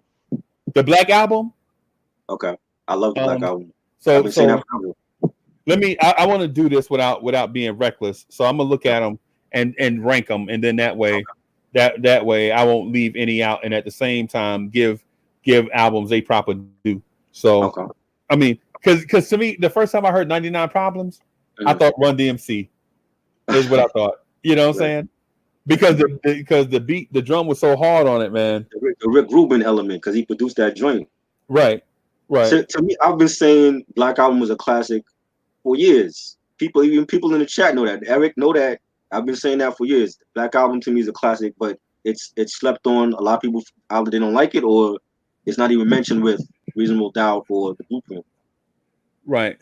So Reasonable Doubt, man. All right. So Reasonable Doubt is a classic. Right. So I personally like Hard Knock Life. I love that. Love that album. Classic. Right. That album right there is what made Jay-Z who he is today. Like, if it wasn't for the anthem, the Hard Knock Life anthem, and Money Cash Holes and the other joint he did, Money in the Thing, It's All Right, Jigga What, Jigga Who, like that album made Jay-Z a household name. Right. It wasn't even Reasonable. Reasonable Doubt was the album that put him on, like, made him known within the hip hop community, but Hard Knock Life Volume 2 is the one that made him a household name. Right. No doubt. I forgot about Excuse Me Miss. Excuse Me Miss. Yeah. I don't even like that double album. I think there was some joints I liked on it, but it wasn't a great double album to me. Right. You know, Excuse Me Miss was okay. It's not like my favorite Jay-Z. I think he picked the wrong singles. I think Poppin' Tags should have been a single. I love that joint. Right. The You Don't Know remix with MOP. I love that joint. Right. Somehow, Some Way with Scarface. That was another. I think he just picked the wrong singles for that album. Yep. A&R kind of hurt him. A&R might have hurt him in that case. Yeah. And then they tried to swiftly bring out the scale down the double album into like 12 songs, and they called it Blueprint 2.0 or some stupid like that. Man, see, like, come on. Yeah. So we make a lot of mistakes when it come to stuff like that, man. Right. You know, things like that. Sometimes you just have to let this artist be who they are and not overthink it. Exactly. You know, I think that might have been what happened to Nas. I think Nas had some albums that were subpar because people wanted Nas so bad that they couldn't let him regroup after all this tragedy and stuff happened in his life. What he should have done was just, hey, take a break. You don't have to be Tupac. You don't have to put out an album every 10 months. Exactly. You know what I'm saying? Just this thing hurt you. Go take a break, heal yourself, and then come back as the dude that we knew from the beginning. You know what I'm saying? If you still that person. You know what I'm saying? So I mean, that's the reason why. See, circumstance is what hurt Nas, man, and people don't. They. I mean, but rap fans, hip hop fans, are who we are. Right. We just like either you dope or you not. I don't care if you hurt. You know what I'm saying? If you ain't putting out dope stuff, you whack. So I mean, but things are what they are, man. I'm not too critical on Nas discography because I mean, to me, I feel like every artist is gonna come out with a bad album or a couple bad albums. Right. You know what I'm saying? So I just feel like that's just what it was. Like, I love Eminem. Eminem is still in my top 10 of all time, but recently his music is not where it was at one point. Right. There's a point in where he was at the top, you know, dropping Slim Shady LP, Marshall Mathers LP, Eminem Show. Right. He's not that same person anymore. You know what I'm saying? Right. It's unfortunate. But I'm not gonna do it. Well, one reason is because he's filthy rich. That could be it too. Yeah. That could be. He doesn't act like he is though. He doesn't act like bougie and snobby and nothing, you know. Well, he ain't driving a Chevy Lumina. Right. You know what I'm saying? You know what I'm saying? He's not.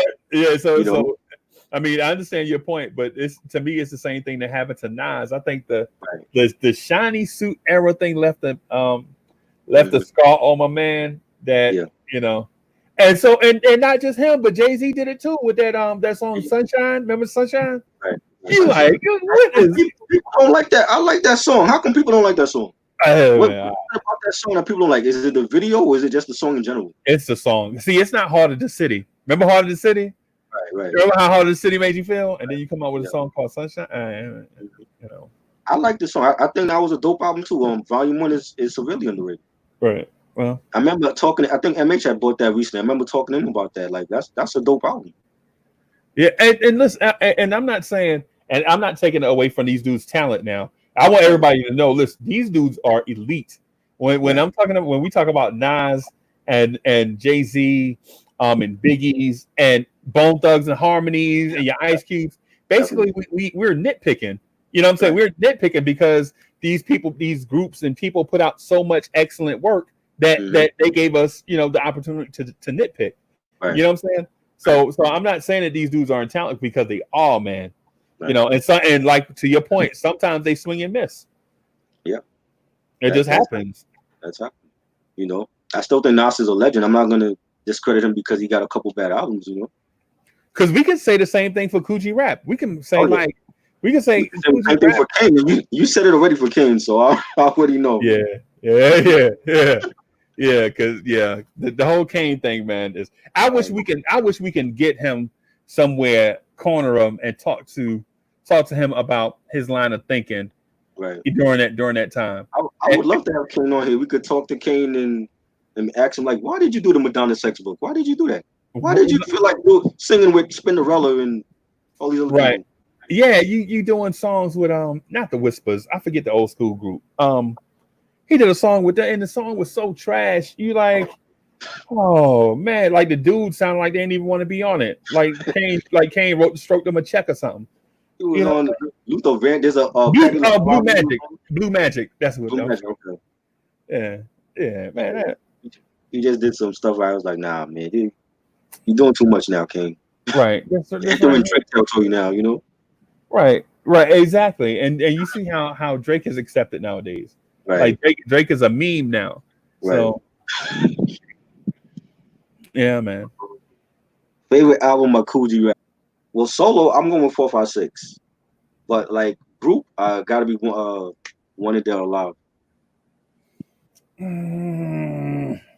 See that's because the thing is I relate to my man. Like I relate to what it is that he's talking about. Not because I did stuff myself, but I saw dudes on my street do stuff that he kind of allude to. You know what I'm saying? So it's like I can kind of see, you know, and so since he was a solo rapper, should we count? Yeah, everything is. Yeah, you count everything. Okay, so I don't know. That's tough, man. Because Men at Work, man. When you talk about Men at Work, man, Men at Work was just like, the dude rapped all the way through, just spitting, and you had to listen to the song like 10 times to get all the stuff he was saying, right? Not let alone appreciate it. You know what I'm saying? Exactly. And then he had a line. He was like, all my manpower for $4 an hour. I took the time to write rhymes in the shower. Yeah, you like, yo. So, but at the same time, you know, I mean, I don't know. I don't know, man. It's hard for me. I don't necessarily have a favorite because I'll listen to any Coogee Rap any time of day, regardless of where I'm at, man. I could put on Coogee Rap to me is like Rock Marciano to Guillermo. Okay. You know what I'm saying? I mean, and even though I love Nas, you know, I love Nas, but Coogee Rap is like MH got a dope question. He asks, what's your favorite album that is considered whack by the public? That's a good one because I'm trying to think and I don't know if it had to be an album, probably would be something from pop music. It wouldn't even be rap music. Right. I'm gonna say, and this will make you laugh, but I'm gonna say Jadakiss's last album. To me, that album was dope. I think that was dope. Ignatius, I like that. Right, but every time I get on, you know, Yeah, I think people missed the concept. The concept was his former manager Ice Pick had passed away from he had cancer, but before he passed away, Ice Pick had wanted him to do the Ignatius album, like, and pick, like, there was like certain collaborations, like with John Legend and with Ty Dolla $ign. There was certain songs he wanted Jadakiss to do that he never done before in his career. There was certain artists he wanted him to collaborate with that he never did in his career. That was the concept. He made the album in honor of Ice Pick, and the concept was Ice Pick was all Ice Pick. So I think people get it. They were like, "Oh, well, why are you doing all these soft songs?" And you know what I'm saying, where's the street shit? The street shit he had was Hunting Season joint with Pusha T. Right. Hunting Season was dope. That was fire, but he didn't even play that in the battle against Fab. You know what I'm saying? But it was like, it was a more mature Jada. It's like, yeah, Jada, these dudes is like our age. They grown. It's like they're not gonna be talking about shooting niggas all the time. Not all the time, because they know. Look at Nas, like that's the flag Nas is getting now. It's like, we don't get Nas Escobar. We got Nas. You know, he's like teaching at Harvard and for classes and shit, and his daughter is grown up. Like it's a different Nas now. We get Nas here. We're not getting It Was Written or Illmatic Nas. And it's funny that you say his daughter is grown up, because when you first heard Daughters, you was like, yo, this is different. Exactly. Yeah, that's a dope song. I love that song. I think that's a song that will always be timeless, because anybody have a daughter will understand what he's talking about. Right. So because when you hear it, you're like, yo, this is a departure. Yeah, I think that's dope. Man. More artists need to do songs like that. Like, get more personal with your fans. Feel connected. Because a lot of them on social media ain't connected to their fans. Nah. They're taking their fans' money for CDs that they ship out like for 3 months. You don't get it for like 3 months, but you don't want to be connected like that to your fans. I don't get that. Nah, I don't get that, man, at all. But yeah, definitely the Ignatius joint, because while I don't know if it had a large level of commercial success, I think when you listen to it, man, it was a pretty good album. Yeah, it's not a classic. Like, to me, his classic is "Kiss the Game Goodbye." I love that album. I think he keeps in his bag on that album. Even "Kiss of Death" was dope, but I thought Ignatius was decent. I don't think it's a whack album at all. A lot of people don't like it because they didn't get the concept of it. Right. Favorite album by Bumpy Knuckles. Oh, Freddie Fox. The Connection album. That song, that album he did with Primo. That was a fire album. Right. Super slept. You know what? And I think he.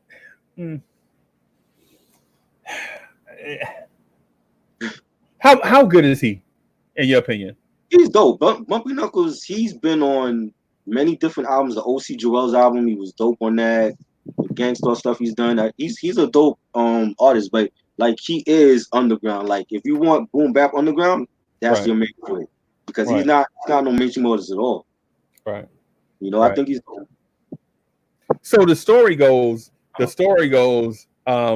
Eric B was on Long Island looking for Freddie Fox, and Freddie Fox and them didn't show up. So he's like, yo, I heard there's another kid out here on the island that may be just as good as or better.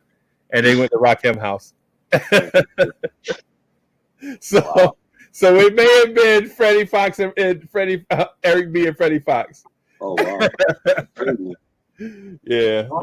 John Cena as a rapper? John Cena sucks as a rapper, Image. Hell no. I love John Cena as a wrestler. He's a legend when it comes to wrestling, but not a rapper. Hell no. Hell no. Nah. Hey, spitting pre-written bars by somebody else occasionally, maybe once or twice a year, doesn't make you a rapper. It's cool if you're doing that in the ring, and you had like the whole Chain Gang and Cena Nation and Thugonomics and Dr. Thugonomics. That was dope, but to make an album, I wouldn't have did that. I ain't even trying to get that album. Yeah, I ain't checking for that. It would have sold though. It would have sold because this dude's got a huge following. Eric Jackson's Control and Madonna's True Blue. Control. Classic album. Madonna's True Blue is underrated, but that's not my favorite Madonna album. Control was a better album. So since you bring up Madonna, I gotta tell this little short story. I promise you 30 seconds. It's okay. So you remember the dude? You remember the dude I told you went to the club? Dude was on. So we sitting on my porch, man. It's just all just hood dudes, just like dudes on the street. We just sitting on my stoop because it was just the biggest stoop, not because I was the coolest or whatever. It just had more stairs and everybody just sit there. So yeah. So my man is like, and I promise you, I'm like the kid you be seeing it in the movies, like when old men tell a little kid something, and the kid act like just the old man. That's me. That's me.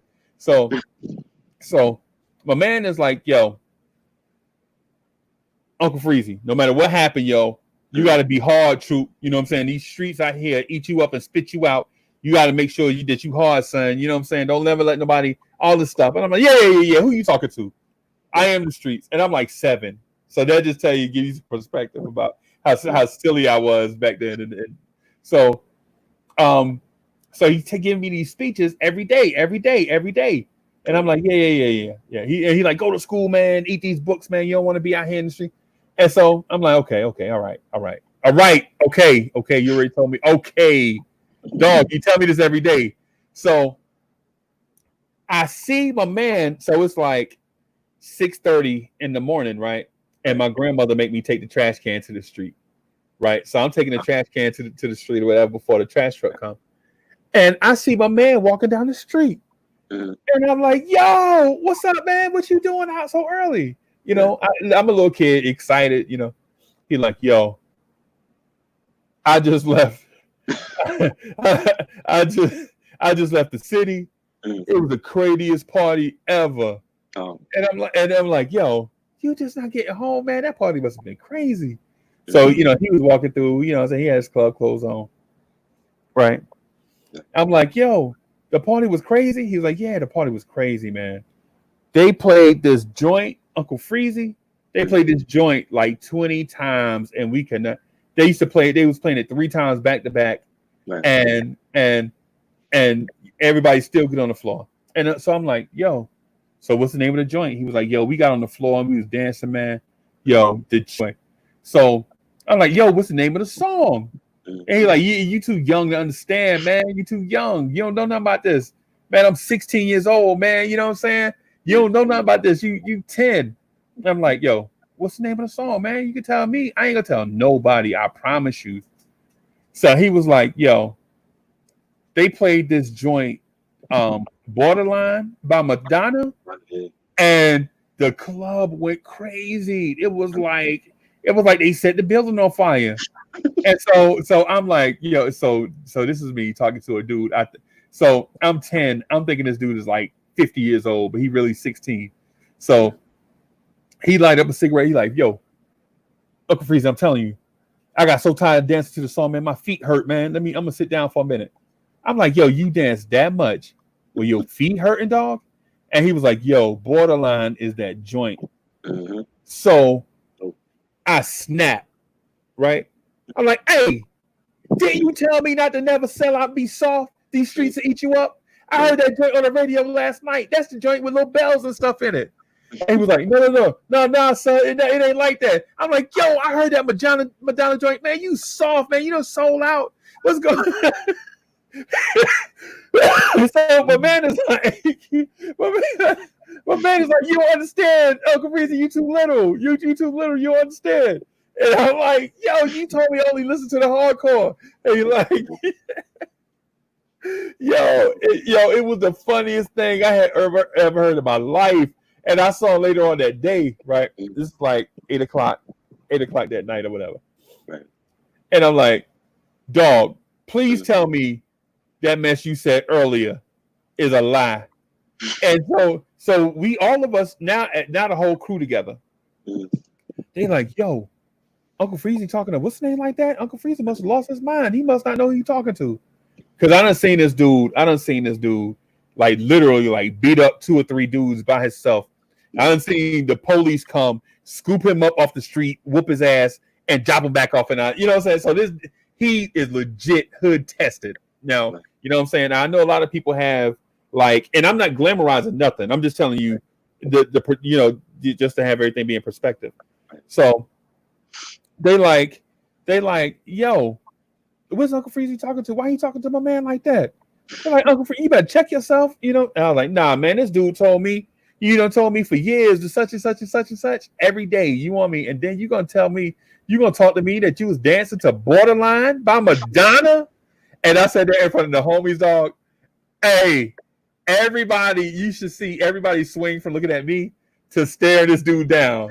Like, he was in the club dancing to Borderline. Are you serious?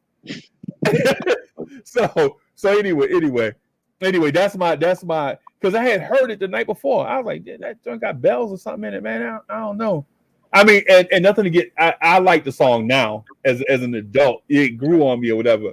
But at the time, I was like, what? What is this? Yeah.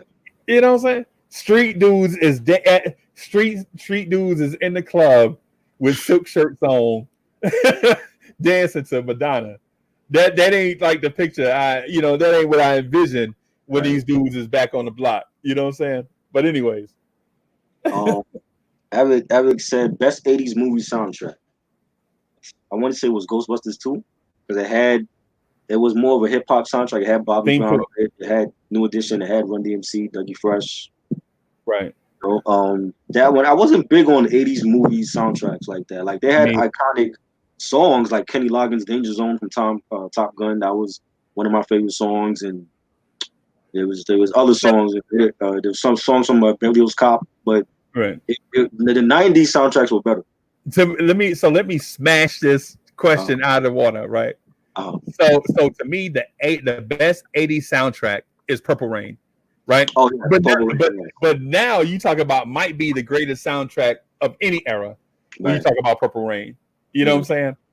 And so that was another joint where my man was like, yo, Uncle Freezie, you better not flip out and act crazy when I tell you this, but yo, you might want to buy Purple Rain. Right. And I'm like, Purple, you talking about with the little dude with the bullfight outfit on? Yeah, man.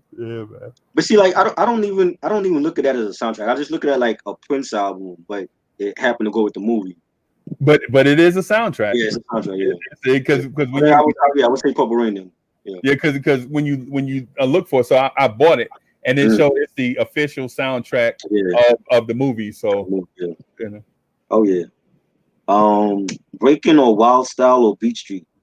Favorite movie? Beat Street. So yeah, I'm gonna say Beat Street. Yeah. Even though Wild Style is really underrated in the story that they were trying to tell. The only thing about Wild Style though is it looks cheap. If it didn't look cheap, then it probably would have been a better movie. But you can tell it was definitely low budget. You know what I'm saying? But they was go ahead. I didn't mean to cut you off. Oh no. So you can definitely tell that they were trying to tell the story of hip hop. But you know, and so at the same time though, I would throw Crush Groove into that same, you know. I forgot about that. I actually saw Wild Style on Netflix a couple years ago. I'd never seen it before. I always heard about it, and I saw it on Netflix. I want to say like 3 years ago. But yeah, it does look like cheap, like the way it was made and everything. Right. You know. That being said, I like the Bellios soundtrack. My favorite song is The System, Rock and Roll. I don't even remember the soundtrack for that album movie. Right. That was way back. You know. Right. Oh man, we definitely gotta chop it up again. This was fun because it's been like over 3 hours. 3 hours straight, no break. You got stuff to do. I don't want to hold you up and everything. And hey man, so if you want to have me on again, you know, it's never an issue, man. It's just between work and other stuff. Right. I just gotta, if you give me a heads up and if I can do it, I definitely will. Definitely will. I know Guillermo said he wanted to come back on tonight. I don't know if he's gonna be. If he really meant it, but I mean, if you come back on tonight and you free, then you could jump back on. But no doubt, I do this like every week. I'm actually be discussing Rick Ross discography on Wednesday. Me and my homeboy Reg. So Rick Ross. Yes, we do it. I've been postponing it too. I'm like, yo, let me get this out the way. Cause I want to talk about Rick Ross music. So we're doing that like Wednesday in the afternoon, like around like 2:00 we'll be on. So if you free and you want to jump in, you always welcome. Right. Guillermo, so whoever, you know. we'll have to see, man. I'll definitely give you a heads up to let you know. But you know, I just want to make sure, you know, want to make sure before I commit that I can. Okay. So, but hey, let me plug my joint, man. Let me plug. Yeah, Chop It Up right. Plug your podcast. Y'all definitely check out Chop It Up TV. It's one of these things where Chop It Up is not unlike others that do a fantastic job at the stuff that they structure. Chop It Up is we just get together and talk. So wherever the conversation go, that's just where the conversation. I want to be on at some point. Whenever y'all doing one, and I'll definitely down to go, be on you. Yeah, man. It gets slippery sometimes, man. You hey, man. But anyway, so it's Chop It Up on YouTube, and y'all can hit me up at Big Freezie on Twitter. And I'm also in a bunch of Discords or whatever. Wanting to continue the conversation. About this culture we call hip hop. And you can check out the Front Stoop every Wednesday and Friday nights at 9 p.m. with Big Uncle Freezie and Guillermo. We're on there. I'm on there as well. I'm one of the admins with Guillermo. So definitely check out that podcast. We do new music showcases, and we talk about like album reviews and stuff. I'm doing like a new music segment with them. So definitely just follow that channel. Shout out to Sim and Isaiah, the rest of them over at Front Stoop. So this was fun. I definitely want to have you all on again, man. It's been, I think it's as long as I've been on here, and I've had like a lot of people show up. So salute to everybody. Hey, my bad for talking you to death. My bad for talking you to death, man. No, it's so good. I love these conversations. It's all good. What I'm saying? I wanted you all to like really, like we didn't really chop it up like this, like that. So I wanted to get y'all on so we could really talk about stuff. Right. Well, hey, I appreciate you having me, man. No doubt, man. Anytime, man. You the homie, so. Yeah, man. No doubt. The same. You the homie, dog. No doubt. Thanks, man. Appreciate it. All right, y'all. y'all. All right. Peace, man. See y'all later.